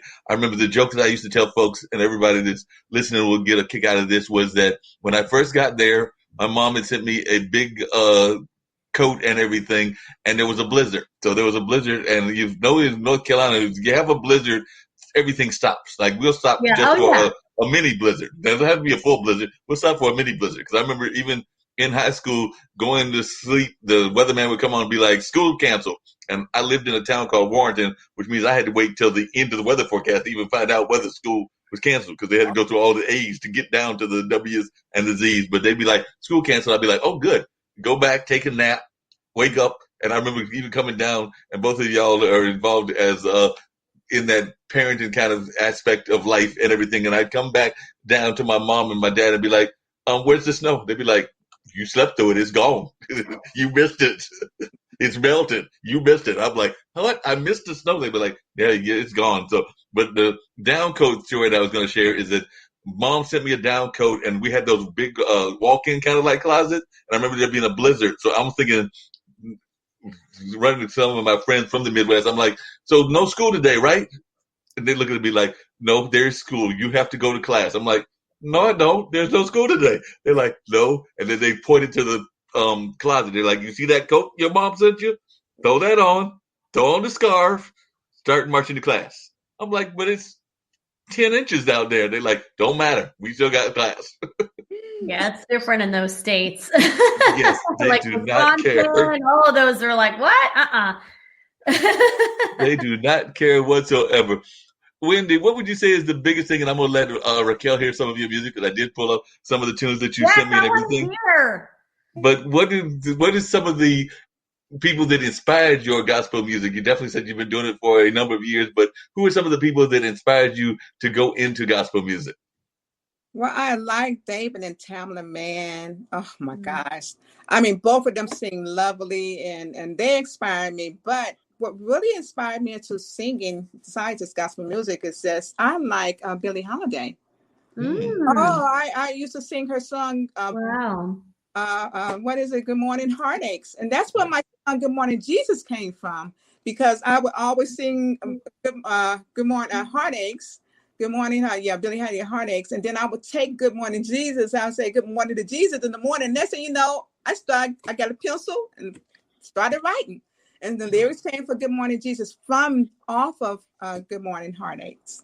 So you can hear in that, you can hear a little bit of that in there. It wasn't exactly, but the melody is, off a little bit, but the lyrics and so forth sort of, except for I, did them differently. But that's where it started at. It started with the gospel. And when I got into Norfolk in Virginia, that's when I really got into singing the gospel, because I wasn't always a gospel singer. I was more of a jazz and blues and R&B type, singer, so forth. But once I got to Norfolk, Virginia, I became, got involved with that and singing with all the groups there. I've sung with so many different groups and so many different places and vineyards and avenues, and music was played on the radio there. Good Morning Jesus was played on 1400 WPCE, and then also 1110 in Norfolk. So I really started doing things there, and it was a whole new life just singing for the Lord than what I was used to doing. So, wow. And do you feel that gospel music is still as popular as it used to be in your mind? Like I said, I sometimes think that it does still have strong popularity, and then sometimes I know that folks get divided into the different kinds of gospel. Like there's contemporary gospel, there's definitely the more traditional African-American style gospel, and there's a number of other ways that the gospel seems to get divided. But I was loving to hear your thoughts on gospel music and its popularity in your mind. In my mind, I love the contemporary. Tradition is wonderful, but I'm not that type of a gospel singer. I don't sing from the head. I hear them, I'm like the head. And my husband kind of explained that to me. I'm more of a smooth, laid back type of gospel singer. I believe in singing it the way God gave it to me to sing. I'm not trying to be like nobody else. I'm not I'm not one that really sing very loud and smooth. But I think contemporary to me is really good, and especially the jazz. There are jazz gospel artists out there that's basically instrumental, and so, but my style is jazz, type laid back gospel singer, contemporary. I do like quartet. Quartet is good too. A lot of people's into quartet, especially back in Virginia. Oh boy, they love quartet in Virginia, so, and the concerts was quartet, but guess what? I was more, like I said, contemporary. So I had a promoter, Minister Robinson, who heard me, and he's like, wait, so now I can do both. Now I can do glory, glory, hallelujah. I can do Jesus will fix it, trouble in my way, quartet and contemporary. I have them in recordings where it's my background, and I can sing them both ways. Now I can do some, like I said, some traditional and some quartet. I probably can. I'm not afraid to sing without my music. I will sing for you. I will sing a cappella, but I just love the instrument.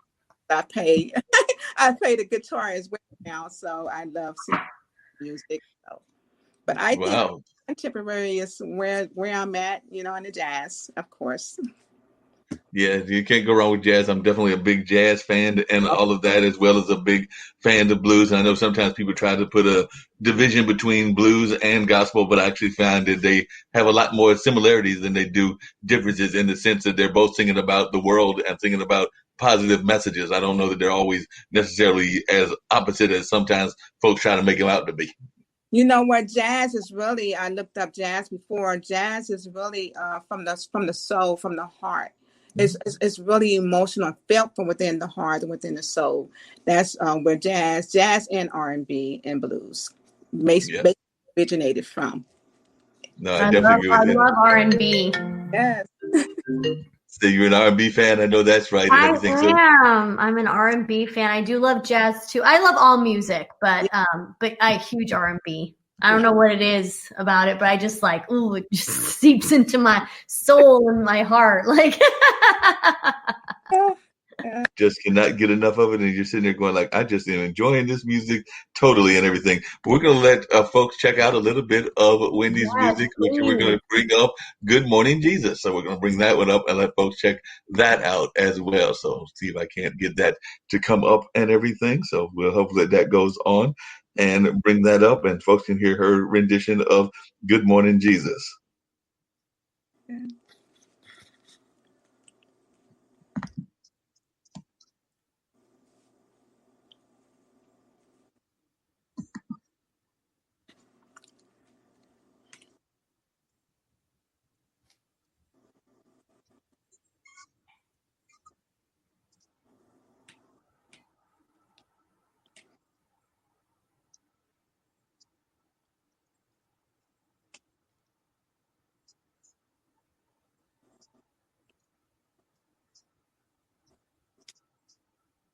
Can Mark hear it and not us? Because he's over there grooving. Oh, okay. Well, let me see. That might have been my fault. So yeah, because I see you over there, and I'm I feel like he's listening to something, but we can't hear it. Well, we can correct that. We can correct that big time. Like I said, I'm glad you corrected me, Raquel. That's why it's good to have good folks pop in that can correct things to make things happen differently. There's something not right here. No, I appreciate it. So we're going to get that adjusted and change that. Oh, and actually, it was actually saying the browser could not act right. So we're going to actually see if we can't cooperate with the browser. So hold on 1 second. That's the great thing about technology. So we're going to try one more time, and I'm going to hit share audio, and let's see if it actually works this time. And we're going to go back, and that's definitely on the mute, so we know we can't hear anything right now. So hold on a second.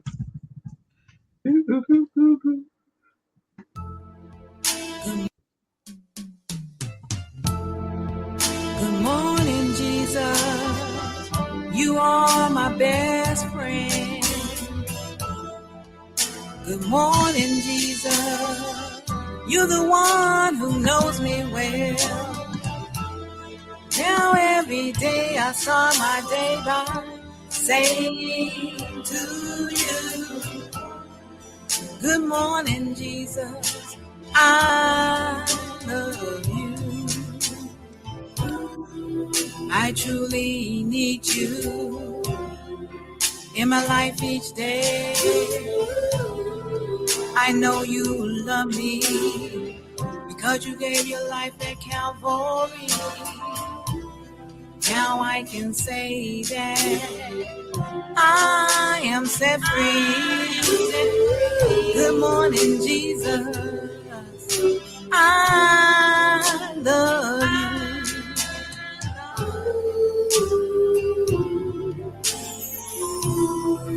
I can't live without you.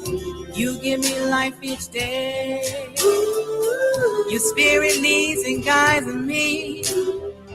As I take each breath, Lord, I pray that every day I start my day by saying to you, good morning, Jesus.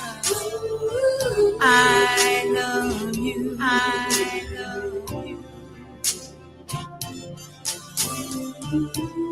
Sometimes I don't wait, try to do things my way. But you said be still, and you are not alone. And know that you are God. Good morning, Jesus. It's you and me again. Good morning, Jesus. You're the one who knows me well. Now every day I start my day by saying to you, Lord, good morning, Jesus. I love you. Good morning, Jesus. I love you, Lord. I love you, Lord. Good morning, Jesus. Good morning, Jesus. Good morning, Jesus. I love you, Lord. I love you, Jesus. I love you, Jesus.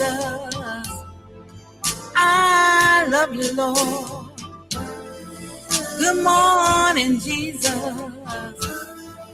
Good morning, Jesus.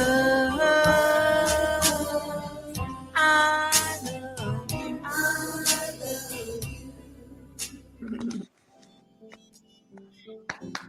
you. All right. I was hearing him want to sing. I know. I was like, I bet you Wendy's back there, like wanting to harmonize with herself. Want to sing with herself? There's nothing wrong with that. You could have done that. You could have harmonized with yourself. Okay. That was beautiful. Yes. I'm gonna have that in my head for the rest of the night, just saying, which isn't a bad thing. But yeah, You'll be singing that song all night long and everything, you'll be singing that song to yourself. So Raquel will be just sitting there going like having that song in her mind the whole time. So that's a good thing. So that's what you wanted to have in a song, something that'll catch your ears and that folks will be thinking about all the time. So that's definitely a good part of the song, the way that you've got those lyrics going. And like Raquel said, it'll be stuck in my head as well. So I'll definitely be thinking about it in a positive light. Are you doing any, is your home church there in Texas doing actual services, or are y'all doing virtual services? And are you doing any lead singing in those services? Okay, I don't do any lead singing in my church because my church, I'm in a Church of Christ, and we have no services like that.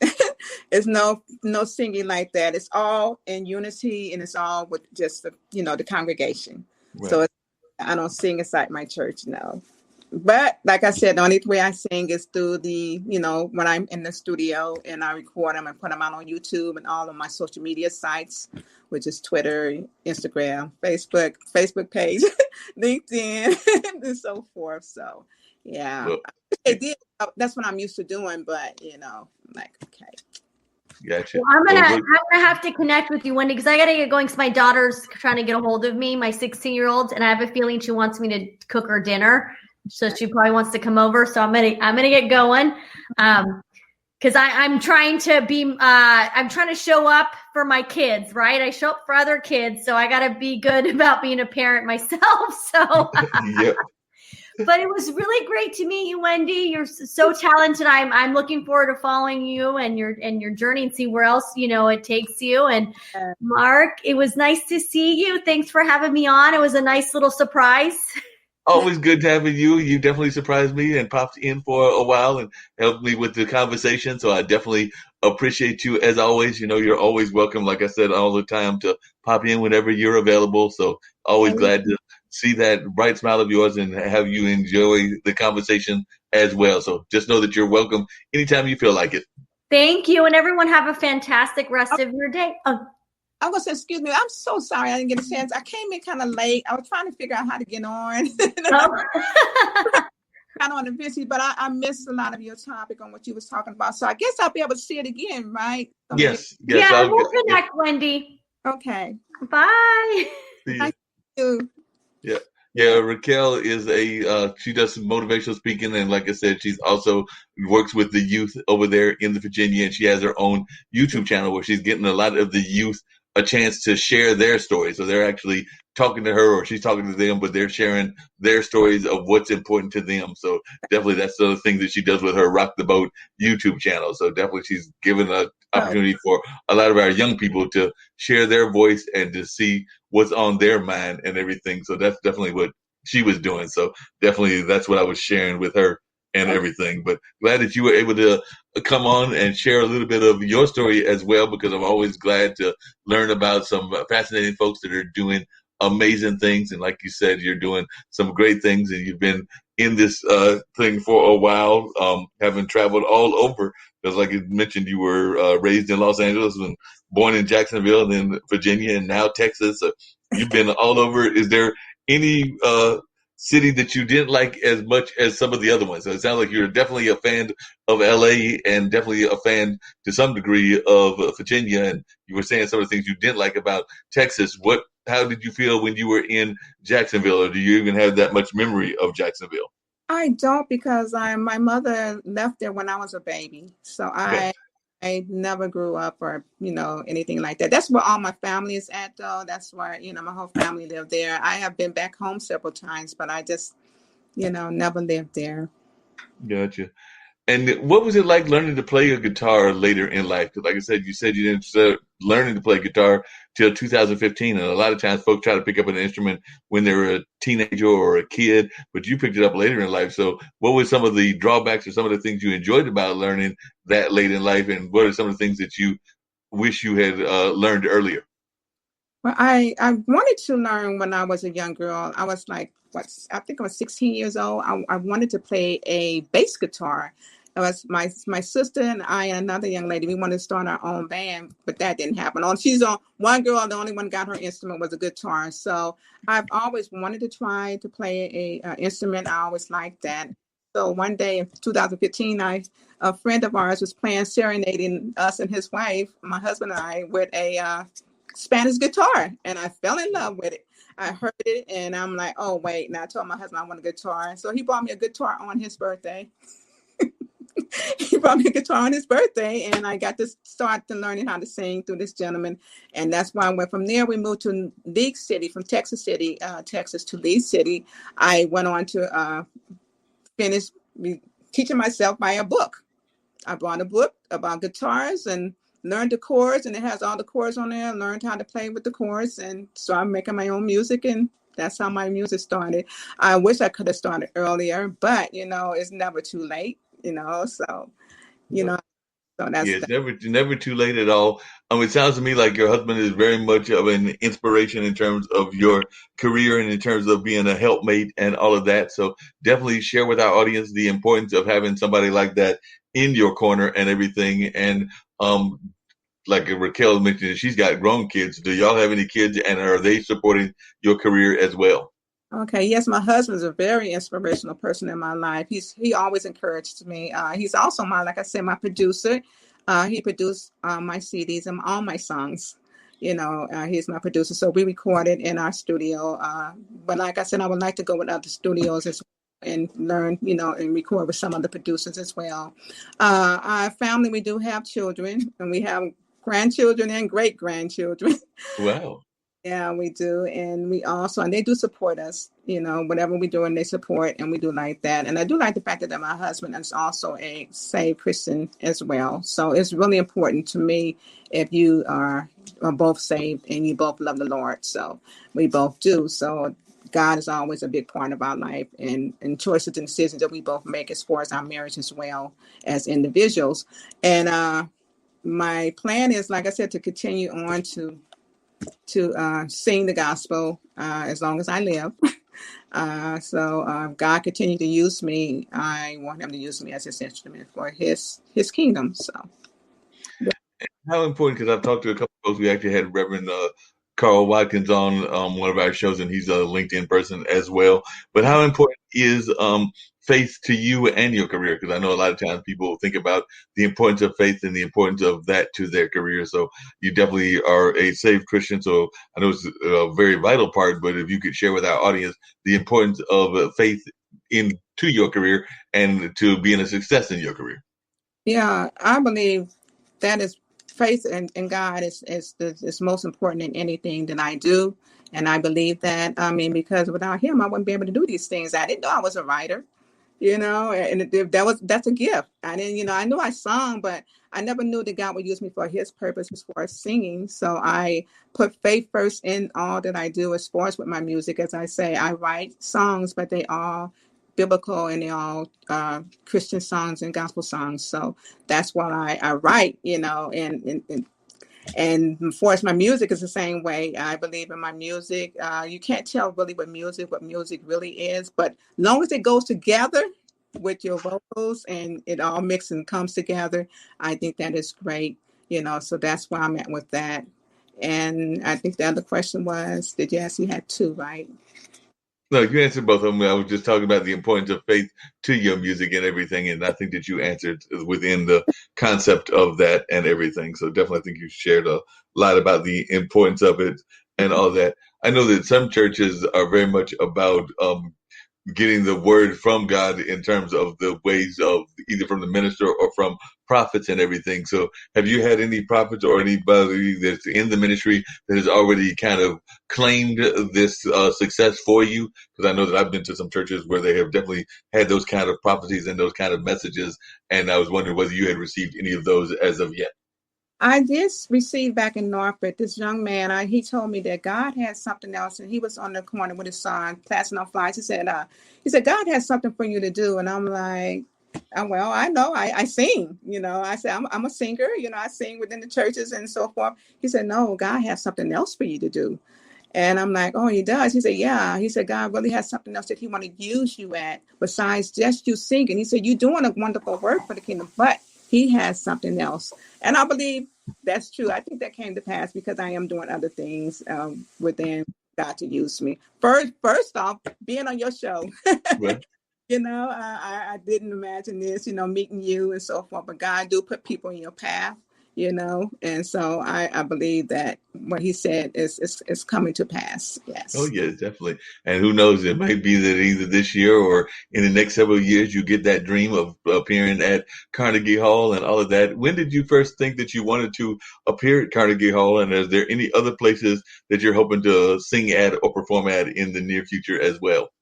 Okay, I thought about Carnegie Hall because I like I said, Billie Holiday was someone who I really didn't like, and I seen her movies, and I seen her, according to the movie, she was singing in Carnegie Hall before she died and so forth. So I just saw it, So then my youngest daughter, took me to New York for my birthday, and we actually went to there. She took me there. I fell in love when I looked around. It's so gorgeous and it's so beautiful. And I just always wanted to just sing there. I'm like, I'm really, and so I asked, the person there that worked there. She said, yes, they have, singers come here all the time, Christians and so forth. She said, just let them know that's what you want to do. And I'm like, okay, and I told her, thank you. So that is what I really do. Now other places I would like to sing. I want to continue to just do what I'm doing now, as far as singing. I would love to, like I said, get with other singers. I would love to have a band one day, and continue to do what I'm doing, whereas I can share my music all over the world. God plan for us is always bigger than ours. I was just singing within, like she was saying, Raquel, in just the churches, but opening up on social media, they get a chance to see my music all over the world. and I thank God for that, so I look at that as an avenue. So it's never not where you can say, oh, this is not working for me, because God always works things out, even though you don't see it. Like I said, I'm on social media. I can play my own music because my husband's doing something different. I learned the guitar, so I don't have to wait. God always opened doors for you. So that's yeah, there's no doubt about that and everything. I don't know if you've ever thought about singing at the Apollo, but we were actually on, I think, a 1.5 or 2 year hiatus. But there was a friend of mine, Captain Newborn, and I was helping him out with this event. I was actually one of the hosts, but we were doing the road to the Apollo, where we would get North Carolina folks, and we would actually we're looking at going to other states and other cities as well, but we would bring them up to the Apollo, and then they would perform at the Apollo. And some of them actually made it to several of them made it to the main stage, and several of them made it into further rounds, into like some of the advanced rounds. And they've also gone on to different TV shows. Like I know one of the young men was on one of those Tyler Perry TV series, and a couple of other folks have done some other like festival concerts and things along those lines. So right now, because of the pandemic, everything's on hold. But I know I just talked to Captain Newburn a couple of days ago, and I know that at some point he's hoping to relaunch it again. So definitely that's another avenue that I know a lot of folks use, is those talent showcases, not just ours, but like also the American Idols and a number of other things. So have you ever considered going into those competition kind of realms? No. No, I don't believe in the competition things when it comes to the Lord. But right. Anyway, I do like McDonald's. McDonald's have a gospel thing that they got together. Right. Them, and as far as also BT Gospel, right. So them. But as far as competitions, I see them all the time. It's just that I don't know. I just don't believe in competition. Losers and winners. No. Yeah, that makes sense. Sometimes, like I said, they did it in that tradition of the Apollo. I will say one of the things that I liked about it is that they did not allow the kids. So anybody under 20 could not be booed, because apparently that was one of the rules that the Apollo put out recently as well. So they established that rule that they cannot boo the kids, and they try to hold to that rule, as we tried to hold to that rule as well, because we didn't want to have folks egos shattered. Because you're right, a lot of times competition can also mess with people's egos, and then they don't feel like singing even though they've got a gift and all of that. So a lot of times it hurts their gift. So one of the things that we always try to do is, even if those that lost, we tried to find ways to encourage them to continue, even if the fans didn't like what they were singing or whatever. But we tried to find ways to continue to encourage people. That's right. That's good. Yes, that's good. Yeah. You definitely got to try to encourage folks, because a lot of times folks are too pessimistic and everything. As you've been good, you started singing secular, but now you're doing gospel. What are some of the things that surprised you that were the same about gospel music, as well as some of the things that were different about gospel music versus secular? So what were some of the things that you found to be the same, and some of the things that you found to be different about both? Well, secular is definitely different from gospel, because it's not uplifting the kingdom of God. It's not uplifting him. So, but at the time when I was doing it, I was very young, when I was singing and so forth. But as I became a woman, I was still singing, but it wasn't like singing in front of people or audience or anything like that, or performing it. It was just something that I did within the communities, as far as my family, a park every now and then or something like that. But the gospel is no comparison to singing for the Lord, and I that, like I said, that there's where my heart is. Mm-hmm. So that's what, there's no comparison. Yep. And then one of the things I've noticed is that when you hear you sing, you can definitely feel that you are very much connected to that God voice and to the voice from above and everything. Whereas sometimes you'll hear some gospel singers that are just going through the motions, but you're not going through the motions. You can hear that you are definitely very much connected to what you're singing about. And so that's always a good thing, when you can recognize that the person is singing a message that means a lot to their heart. And when I hear your singing, you can tell that it means a lot and that it resonates with you. And as you said, that songs that I have written, a lot of them are scriptural. If you the lyrics and the scripture that sometimes is in them, that's in there. So the majority of them are, well, basically all of them is basically spiritual, has something to do with God. There's some singers who are singing and they say he or she, not she, but he he this or that. But I tried to write a song without putting God or Jesus in it, and it was not working. Wow. It didn't work, So I said, okay, because that's not what I believe in. So my songs have God or Jesus in them, and that's how God, the Holy Spirit, gave them to me to write. So. Yeah, that makes a lot of sense. As you are, when you're in church or even when you're at home with your husband and everything, is there like any certain scriptures that really resonate with you? Because I know a lot of times people have their favorite scriptures or their favorite proverbs or their favorite psalms within the Bible. So is there one that resonates with you more than others? I like Psalms 91. And the reason why I like Psalms 91 is because it covers everything. Covers, the healing, the protection. It's just, if you read that, it just covers the whole multitudes of everything. So my favorite is Psalms 91. Yeah, and I do where Jesus said, in order to be born again, you must be born again of water and spirit, John 3 and 5, 3, and then 3 and 5. So it's that there is, because that's true. A lot of people don't get baptized. Right.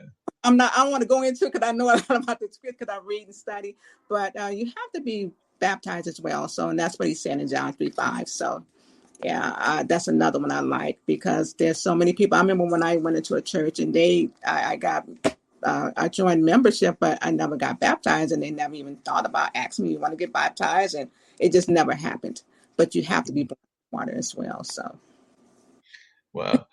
And we've got a lot of folks that are of different denominations that are part of this network and that listen to the network and everything. So what kind of message do you give to folks that might be not necessarily Christian, but might want to hear your music? But what message would you give to encourage them to listen to you?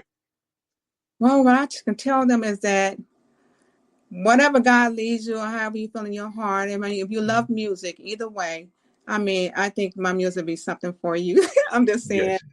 Really encouraging, it's uplifting. And I have a lot of people that has told me that, you can have a bad day and you can listen to my music and it uplift you and it encourage you in the Lord. So I think just however God leads you on that, or how you feel in your heart truly to listen to whatever music it is that you like, but long as it's just something that encourages. That's what I truly do believe, encourage you and keep you uplifted, especially in the time now, with all this going on in the world, you really do need something to encourage you. And I believe in being encouraged in the Lord is one of the most things that you can do at this time. And it's always good to have friends and family as well, but it's nothing like God and it's, so forth. So that's what I believe. So I think you should listen to my music and then let me know what you think. Leave me a comment. Go to my YouTube. They'll have to definitely do that. Leave a comment, let you know how they feel about the lyrics and everything. I know I listened to a couple of them and was quite impressed with them, but I'll let our listeners listen and hopefully they'll be engaged and interested as well. I know I was working with one of my coworkers who's very much involved in their church as well earlier today, and they were actually thinking about what we're going through with the pandemic, and they're actually thinking that in their mind, a lot of this stuff that we're going through had already been foretold and it's part of what is already been within the Bible that would be coming at some point or another. So I don't know, that probably is some of your thoughts as well, because I know that my coworker, Miss Shirley, was saying that she was actually having a conversation with several people in that, but she was like saying that that's what it seems like, that's stuff that we've already been told would be within the Bible. Yes.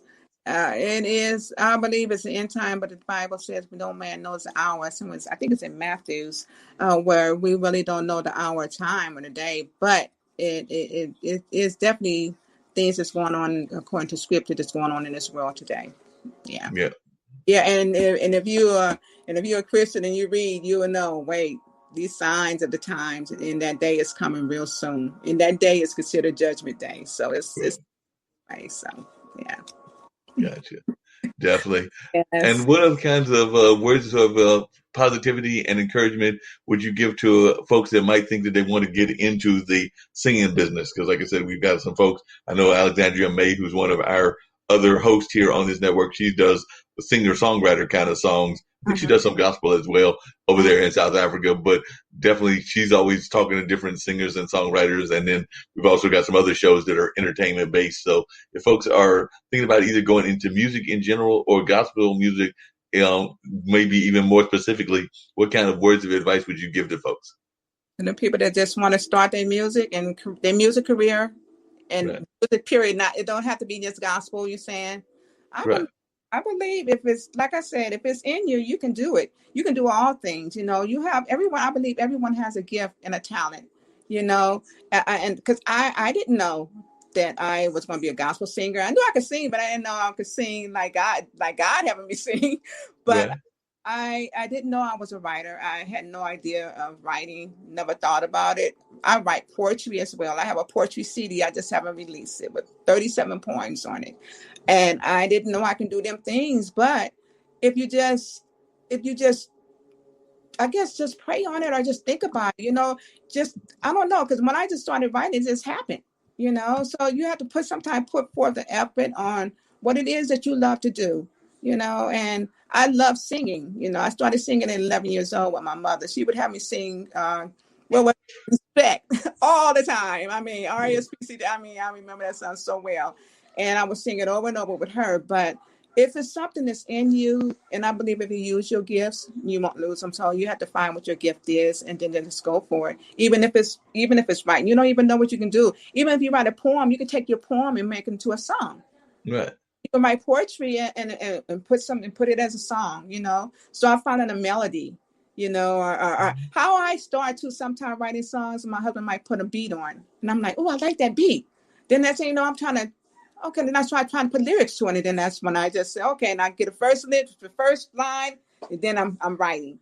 Or if I can I think of something, you know, like I like this, whatever, and then I just start writing a song, you know. Or sometime in the morning, I wake up 3 o'clock in the morning, write a song. So you don't know what's in you until you start listening, you know, and start figuring out, wait, I'm pretty good at this. And then you don't have, especially when you don't have to be taught.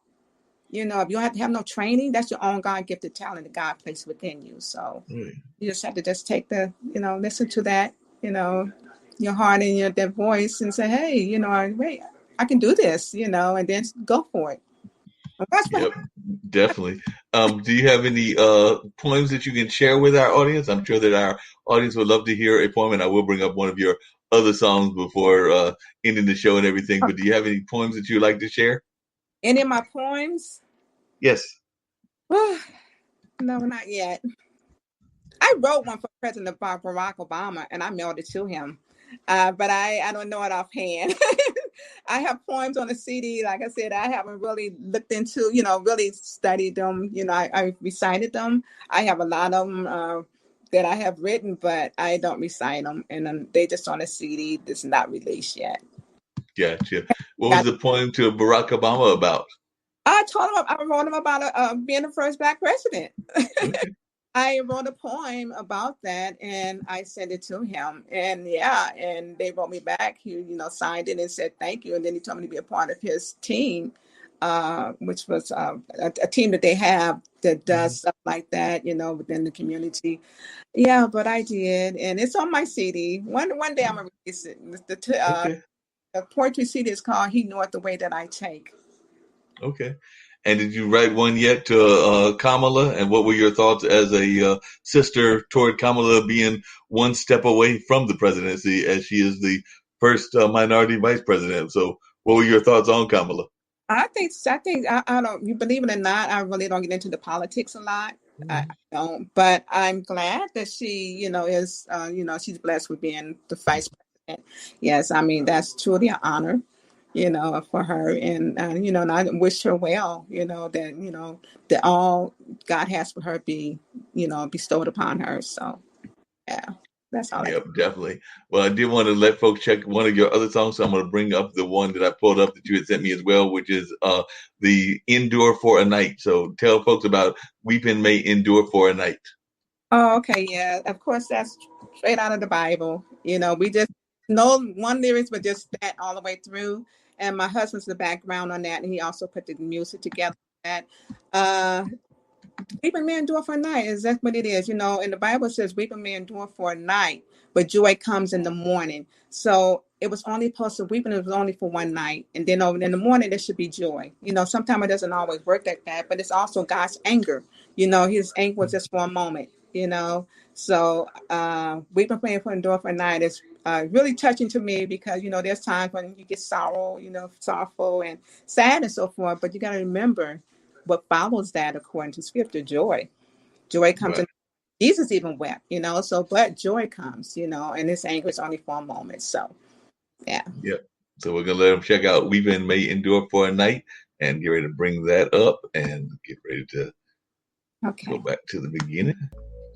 So go back all the way to the beginning and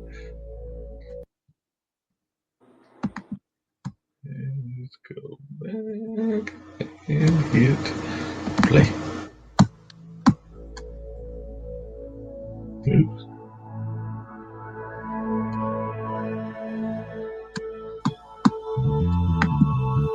Weeping may endure for a night, but joy comes in the morning time.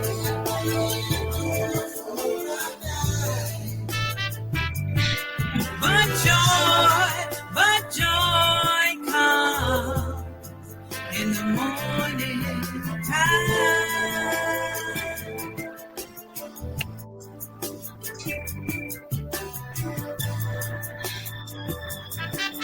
God said it in His word, weeping may endure for a night, but joy comes in the morning.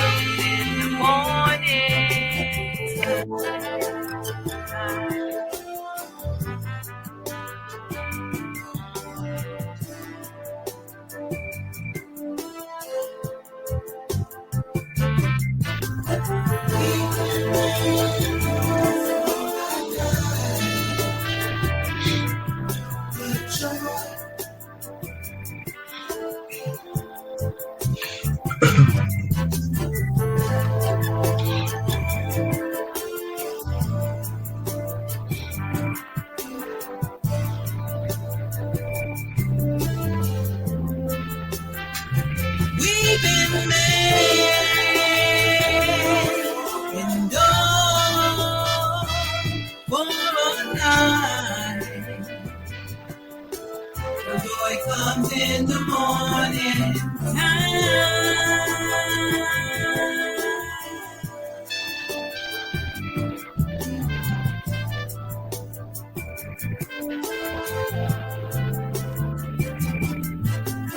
Weeping may endure, it may endure for a night.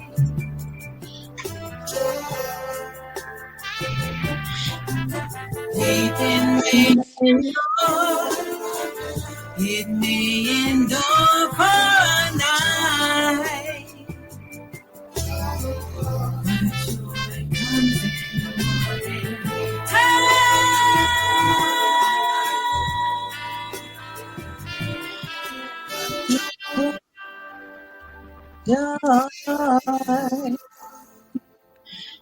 Amen. Yeah, definitely great song. Amazing song right there and everything. So definitely that was one that I think folks will definitely enjoy and then definitely relate to. Yeah. And all of that. A lot of folks will probably have thoughts about how that song even impacts them on a regular basis. Right. And you also had I was going to bring that up as well. And then we've got this one little element of the online dinner party that we do that I've got to put up some clues, and hopefully our fans will be watching and will know the answers. And one of them actually involves a gospel singer, but I've got to do that. But first, before I get to that, one of the things I was going to do is you also did a new video that was out. Actually, it was out near my birthday because it says it was released on July 2nd, and my birthday is July 1st, so it was near my birthday and everything. So definitely, but there was a new video, which was a song from the Bible, and everything. So you want to tell folks a little bit about that as well? Okay. Let me see. I'm trying to think. What was the title on? Because I did several ones. It said, "Check It Out," a song from the Bible. I don't say which one. You said it to me. It says, "My new video, check it out, a song from the Bible, sung by Wendy Boone." Okay. I have several ones out there by the Bible. Well, we'll pull it up and we'll see. Maybe you'll recognize it. It's you in that. It's you with the hat. You had a hat on. If that helps you recognize which song it was, but I'm going to pull it up and we'll see if we can't find that, and then maybe you can tell about it after we pull it up and everything. But let's see. We got this one, and then we'll do the share screen. So it's this one. Oh yeah, that was yeah. That she the Lord, ye servants of the Lord, which find I stand in the house of the Lord. Lift up your hands in the sanctuary and bless the Lord. The Lord that made heaven and earth.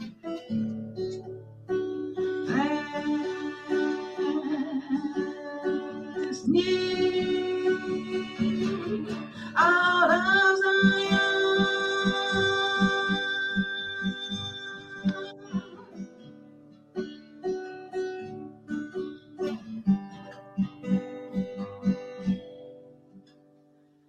Amen. Praise the Lord. I would like to just thank each and every one of you for taking the time out to watch my videos. I truly do appreciate you.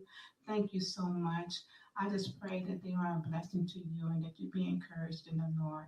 Thank you for all your support and love. I truly do appreciate you. This song is a song of songs of degree, or a song of acid. It's out of Psalms 134 in the Bible, and it's truly a blessing how God is just truly using me to do his work for his kingdom.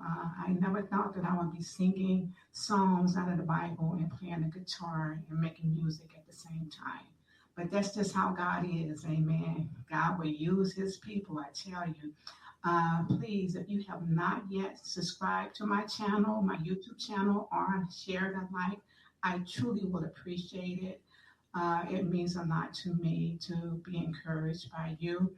As always, God's blessings and much love. And remember, God loves you. So do Jesus. And so do I. Until next time, I'll talk to you later. Bye-bye. God bless you. Okay. There you go. That one. All right. It to me is amazing that how I never thought I would be singing songs from the Bible. Now, this as I listened to that, and as I was just talking, thinking and listening, I believe even if you don't know how to write songs, guess what? You can sing the songs out of the Bible. You know, Psalms. There's a lot of biblical songs inside the Bible. Mary's song. There's so many. There's songs in Proverbs. There's some Moses song, I believe, as all of the Psalms, and they're decree songs. You know, and I just started doing that. You know, I was reading the scripture one day, and I'm like, wow. I was reading one of the songs. I said, I'm gonna do this one. So I think I've done two. I have another one that I finished now that I just haven't put out, and I will lift up my eyes. Can I sing a little bit to you? Yes, please. Okay. I will lift up my eyes unto the hills, which cometh my help. My help comes from the Lord, which made heaven and earth. That's my next one. I have my okay. To it, but I just figure, you know, I'm like, I think that's awesome when you can use Psalms that's right inside the Bible. If you have, then you don't have to even worry about getting them copywritten. You don't have to pay for all that. You don't have to do a whole lot of things with that because they're in the Bible. So you don't have to worry about that. So if you want to just start off singing, sing some songs out of the Bible. You know, you can look at and that's what they are. And they say the song, this is a song of David, and so forth. And you just can sing that. And so I think they're so encouraging because God's word is always encouraging. So, and then that's encouraging others, because people have commented to me and said, I really appreciate that song. Oh my gosh. And it really touched me. I was going through something, and just hearing that made my day. Thank you so much, and so forth. So that's a good way to start as well. As far as I'm concerned, that you can also do is sing some of the songs, and you ain't got to worry about it getting copywritten and so forth, and franchising on other people's music and so forth. Right. Are you having any luck getting your songs into like gospel radio stations there in Texas? I know you said you had some in Virginia, but how's it been trying to get it into the gospel radio stations? And if folks are listening that are connected to a gospel radio station, how would they get your music, or how would they get in touch with you in order to get it played on their radio stations? I have, first off, they do have here, certain ones. I just found out with another gentleman that as a columnist here that I'm doing an article with on the end of this month as well for the newspaper. He said there's churches here that will, he named at least 3 of them that I can go to, and they don't charge anything because it's faith, they isn't related. They don't take nothing like that. But he said they would definitely love to play my music. So I happen to contact them because I'm waiting to do our interview with him. Yeah. But he told me that. So I seen where there are radio stations here. I just haven't contacted any of the radio stations. So I'm going to first go this avenue with him first. Also, you said how can people contact and get my music and so forth? Right. My music is available on Apple iTunes. It's also available on Amazon. It was on CD Baby, which is my distribution company that distributed my music, as well as all over the world. And then also I was on Google Play, but it removed, Google Play is no longer there. So, but them are the 2 places right now, as far as I know, is Apple iTunes. You can purchase all my singles, except for the ones with the guitars. Gotcha. Out there, because them are just something that I put out, and except for the ones with the guitar, and then also on Amazon. Okay. I'm on social media. I'm on Wendy Boone for Twitter is Wendy_D_Boone. My Facebook page is Wendy Boone Artist, and then I'm also on Instagram, Wendy Songs 1. And then, of course, I'm on LinkedIn, Wendy Boone. And my YouTube channel, I have 2. One is originated by YouTube, which is Wendy Boone. And then I have one, my own personal, is Wendy Boone on YouTube. So both of those. And then you also have your own website as well, right? Yes, of course, wendydboone.com. Okay. And that's got all the links and everything that folks can get to all the links from the one main page and everything. Yes, that's my website. You can also email me at wendydboone@wendydboone.com. And then wendydmusic2@gmail.com. Okay, cool. Well, like I said, one of the things that we do on the show, and then I had with Nate, I do want to hear any words of positivity that you want to share with our global audience, because I always try to get folks to wrap up the show that way and everything. But we have like this little trivia thing that we do every time, and it's usually 2 or 3 guests, and the people on the show can play along as well. So definitely, if you know the answer, you can holler at it, and maybe that'll help somebody get the answer. But the first person who is a gospel person grew up in a shotgun home shared by 13 people. So they lived in a home with 13 people. They were raised by their Aunt Duke after her mother died in 1917. Economic circumstances forced her to quit school and work at home when she was in the 4th grade. And this one should be the giveaway. Due to her amazing voice, she was often dubbed as the Queen of Gospel. And she shares her birthday with your host, that would be me, of the show's brother. Both were born on October 26th, but she was born in 1911. He was born in 1969. And definitely, she's Columbia Records, mostly recorded her albums. During her career as a gospel singer, she had 30 albums. So she had 30 albums. She selected gospel music as her primary music because she felt free when singing the music of God. So she felt freest when singing the music of God. She was raised in the Carrollton neighborhood of uptown New Orleans at the Black Pearl section, and her house only consisted of 3 rooms. Her mother worked as a laundress and house cleaner. Her name was Charity Clark. Not a lot of space for 13 people and a dog. So they had a dog as well. And her father worked as a barber and a dock worker. Then he served as a Baptist minister. That should have been minister. And then, and she worked with Thomas A. Dorsey. Thomas A. Dorsey was known as the father of gospel music. She met him in 1929. Both of them went touring for a 14-year collaboration in the mid-1930s. And she was married to this gentleman, Isaac Lanes Gray Hucklehearn, and there was 10 years apart, both married in 1936. In 1941, she divorced him because of his pressure on her to sing secular music. And also it seemed like he was addicted to horse gambling as well. And she had this famous song, Move On Up a Little Higher, was the song which earned her fame and commercial success. The sales for that song reached 8 million copies. And other famous songs of hers included Silent Night and Let the Power of the Holy Ghost Fall on Me. The latter one earned her French Academy's Grand Prix de Disque. And she has some good quotes, including, faith and prayer are the vitamins of the soul. Man cannot live in health without them. And this is one that I'm sure Wendy will agree with. If you believe in God, he will open the windows of heaven and pour blessings upon you. And then she also said, blues are the songs of despair, but gospel songs are the songs of hope.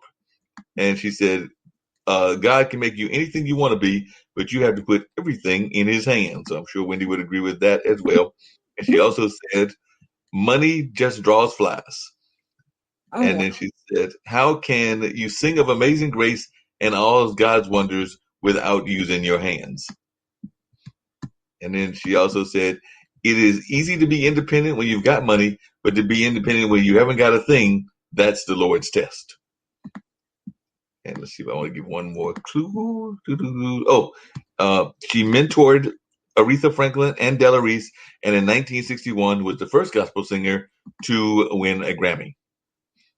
Oh. And some people have said that she was involved in the whole with Dr. King in the sense of being one of his confidants and all of that. So definitely her voice became the soundtrack of the civil rights movement, as NPR's Sonera Glinton put it.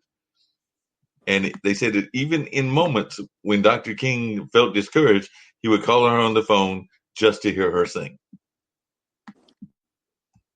Oh, any idea? Well, I was going to say one of the Clark sisters because I heard Clark name in there, but it's not Shirley Caesar because I don't remember her singing Circular. Gladys Knight, sing that either. I'm trying to think of who that could be. Well, I'll let folks know because, like I said, I'm not hearing anything in the comments yet. But that was the world famous singer Mahalia Jackson. Oh, okay. Yeah. That was Mahalia Jackson and everything. So that was one of the folks that we do. And I usually do 2 or 3 of these. But the other one is this person served on the Dance Theater of Harlem's National Advisory Board. They were nominated for 14 Emmy Awards and won 3. In January of 1977, she portrayed Binta, the mother of Kunta Kinte, in the miniseries Roots. And in August 21st, 1997, she received a star on the Hollywood Walk of Fame. And this was her quote. She said, my gratification in working comes from the preparation and the building of the character. The choices of the roles I had made had to do with educating and entertaining. And as a result, I found myself working only every 2 or 3 years. She wasn't just going to take any old kind of role. And she said, we have to support our own films. If we don't, how can we expect others to support them? And then she said, unless a piece really said something, I had no interest in it. I have got to know that I have served some purpose here. But that's one of the things that she said and everything. She said, I feel so guilty about the state of young people today. And I say that because our generation fought for everything. We fought to sit down at the counter, to sit on a bus. They were left with nothing to fight for. So that's what she said about young folks and everything. She also said, I didn't want to be an actress. I never thought of being an actress because as children, there were 3 of us. I was the middle child, and we spent our time in church from Sunday morning to Saturday night. And in 1956, she appeared on the cover of both Vogue and Harper's Bazaar. And in 1972, she starred in Sounder, winning a Golden Globe and an Academy Award nomination. And in 1981, she married jazz legend Miles Davis in comedian Bill Cosby's home. So she married him in Bill Cosby's home. And in 2010, she was awarded the NAACP's Springer Medal. And in 2011, she appeared in the movie The Help. And then that same year, she appeared in Willow Smith's music video for the song 21st Century Girl. And in 2018, she received an honorary award from the Board of Governors of the Academy of Motion Picture Arts and Science, along with Lalo Schifrin and Marvin Levy. And her memoir, Just As I Am, is published just 2 days before she passes away. And then, there's Brandon. And it also says, the moment anyone tries to demean or degrade you in any way, you have to know how great you are. Nobody would bother to beat you down if you were not a threat. So that's one of the quotes that she had, was that nobody would beat you down if you were not a threat, and all of that. So I'm going to pull up some more of their quotes in a minute and everything. And I'm going to give a dead giveaway to who this person might be as well. But I'm going to ask if you got any idea who this person might be before I give the dead giveaway clues. Give a dead giveaway clues. I'll give the dead giveaway clues. So one more, because they appeared in, as far as Jane Pittman, I don't know that I could verbalize to this day what I felt once I got into that role. I did a tremendous amount of research. I need to feel as though I'm in the person's skin. So they definitely played that role of Jane Pittman. What is that? I go show y'all watch TV and stuff and don't know my peoples. Don't know your people. That's all right. They said, whatever good I've accomplished as an actress, I believe came in direct proportion to my efforts to portray Black women who have made positive contributions to my heritage. And then they also said, one of the things I've always said about the man-woman relationship is I don't want anybody to walk ahead of me, and I don't want anybody to walk behind me. I want a man who will walk along beside me, and that's how I feel about equal rights. So any idea yet? I'm going to show you. I don't know who she is.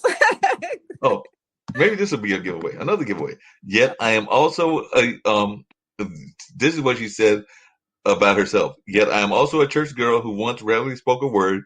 I am the teenager who sought solace in the verses of the old hymn for which this book is named.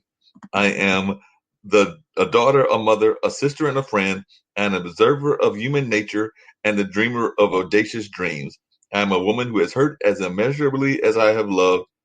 And then they also said, the last part of that quote, a child of God, divinely guided by his hand. And here in my 9th decade, I am a woman who at long last has something meaningful to say.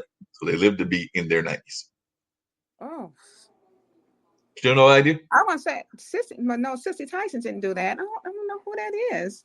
What's that? You were right the first time. It is Cicely Tyson. Oh! Okay. It's totally Cicely Tyson. Okay. 100% Cicely Tyson.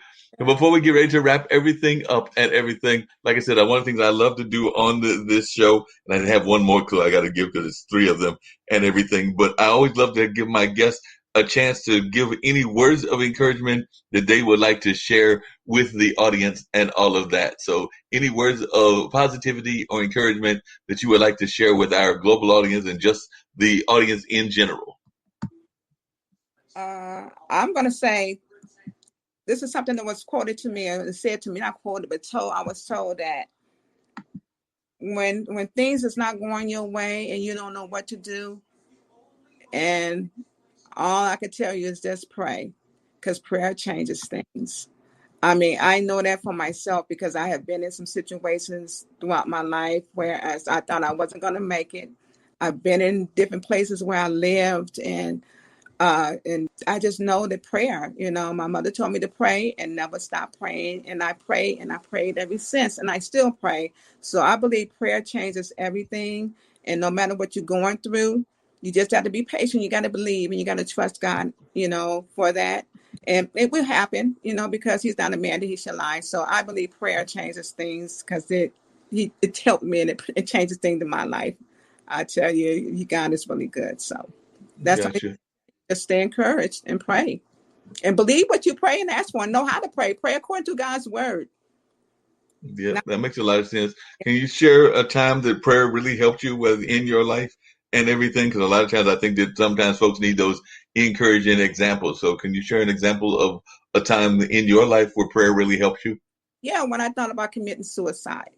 Wow. Yeah. When I thought about committing suicide, driving my car off a cliff and stuff like that, things that was not of God. And I know, but I was in the port of despair, hurt, pain, unhappy. But I didn't know, I didn't want to die first off and go to hell. And I know if I killed myself, I was going to do that. So I just started praying. I said, Lord, help me. I was tearful, crying, Lord, help me. Because I was just so unhappy. My life was terrible. I was like, Lord, help me. And that desire to take my life was gone. And not saying that you're not gonna go, it's not saying that you're not gonna have things still come upon you, but you got to remember, prayer changes things. You got to talk to God. You got to tell him, and then you always got to be on your knees. You just say right there, standing wherever you're at, you can just start talking to him and just seriously with your heart and say, Lord, help me. And he will. But you got to believe that, and you can't down him. Yeah, you definitely gotta have that belief in everything. Actually, one of the people that we are involved with here on this network and everything, which is Henry Morales, he's actually written a movie about teen suicide, because apparently teen suicide has become very much of a big issue and all of that. And the movie, if I remember correctly, the title is "And Hero," but it definitely deals with that issue, and he's very much passionate about trying to work on that issue. As I know, Kim Calhoun, who's one of our founders, has been working on that issue, and she's even got NFL Sisters in Service.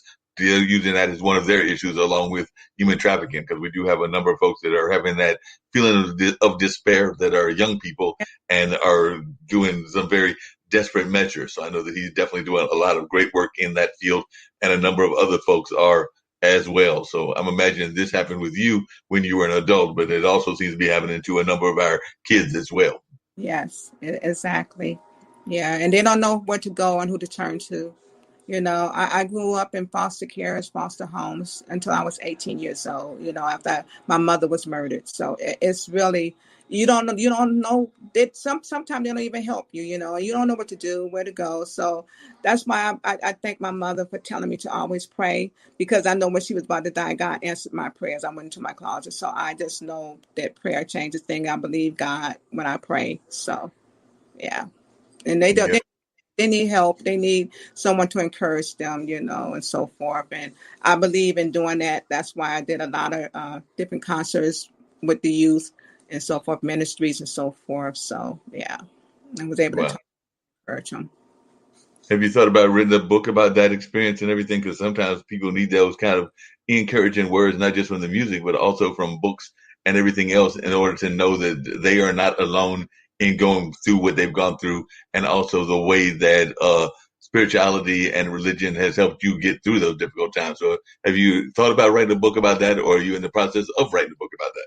I thought about the book. I truly do believe that it would be a great inspiration and encouragement for a lot of people. And I think it'll be a #1 seller, because it's not just of me being in a foster home, my mother murdered, being in an orphanage, and all these different places I've been, and the type of life that I grew up, from abandonment to evictions and so forth. I mean, I truly do believe to where God has brought me and how he has kept me through it all. My song, one of the songs that I wrote that's on the YouTube is God had me in his hand. Oh, Lord, you had me in your hands. It's one of my testimonies of some of my life. I had to grow up as someone that was a child having to be an adult, and I think my book would really be a great book. I have considered doing that. I just haven't really contacted anyone on doing that, but I believe it would be a #1 seller, because throughout my whole life, from a young girl, age 9, 8. So. Sounds like it's a story that more people need to hear about, and everything along those lines. So definitely, I would encourage you to get that book written and all of that. I'm going to give that last clue for our last mystery guest, which is this person was an 11-time world champion, 6-time Olympic champion, 3 times Laureus World Sportsman of the Year, and triple world record holder. He is considered to be the fastest man alive on the earth. And one of my producers, Ankit, would be glad to know that he is a big fan of cricket, since he lives in India. Ankit does. Since his childhood, in an interview, he revealed that he used to play cricket along with his brother on the streets of Jamaica. And quoted as definitely, he's known as also having a little bit of a penchant for cracking jokes, and once was detained by the police for his practical jokes, and even his primary coach, McNeil, sometimes get frustrated by his penchant for telling jokes. And he had his own clothing line, his own headphone line, and an app that all have his name attached to it. And one time a lightning storm passed over the sky in New York doing his record-breaking stunt, and hence media nicknamed Lightning something, but that's something associated with lightning and also associated with his name. And they said this does not sound like the diet of a good training, but they said before the Beijing Olympics, he ate 100 chicken McNuggets a day for 10 days straight and won 3 gold medals. I don't think that's a good way to train for running track, but what do I know? But that does not seem like a good way to run track. And he's a big fan of football, meaning soccer version of football. And in an interview, expressed about his desire to play for the Manchester United. And he said he would not encourage his child, because he just recently became a dad last year, he would not encourage his child to pursue sprinting. And the Tokyo Olympics in 2021 will be the first game without the Jamaican legend since the 2000 Sydney Olympics. And then he has some quotes too. He said, worrying gets you nowhere. If you turn up worrying about how you're going to perform, you've already lost. Train hard, turn up, run your best, and the rest will take care of itself. He also said, easy is not an option. No days off. Never quit. Be fearless. Talent you have naturally. Skill is only developed by hours and hours of work. And he also said something about manners. And manners is very important, I think. Manners is the key thing. Say, for instance, when you're growing up, you're walking down the street, you've got to tell everybody good morning. Everybody, you can't pass one person. And he also said, I have just accepted certain things, and it makes it easier. I accept I will get injured. I accept I cannot win every race. I work hard to decrease the chances of those things happening, but I accept that they will happen. A lot of people don't accept it. They get injured, and they go crazy.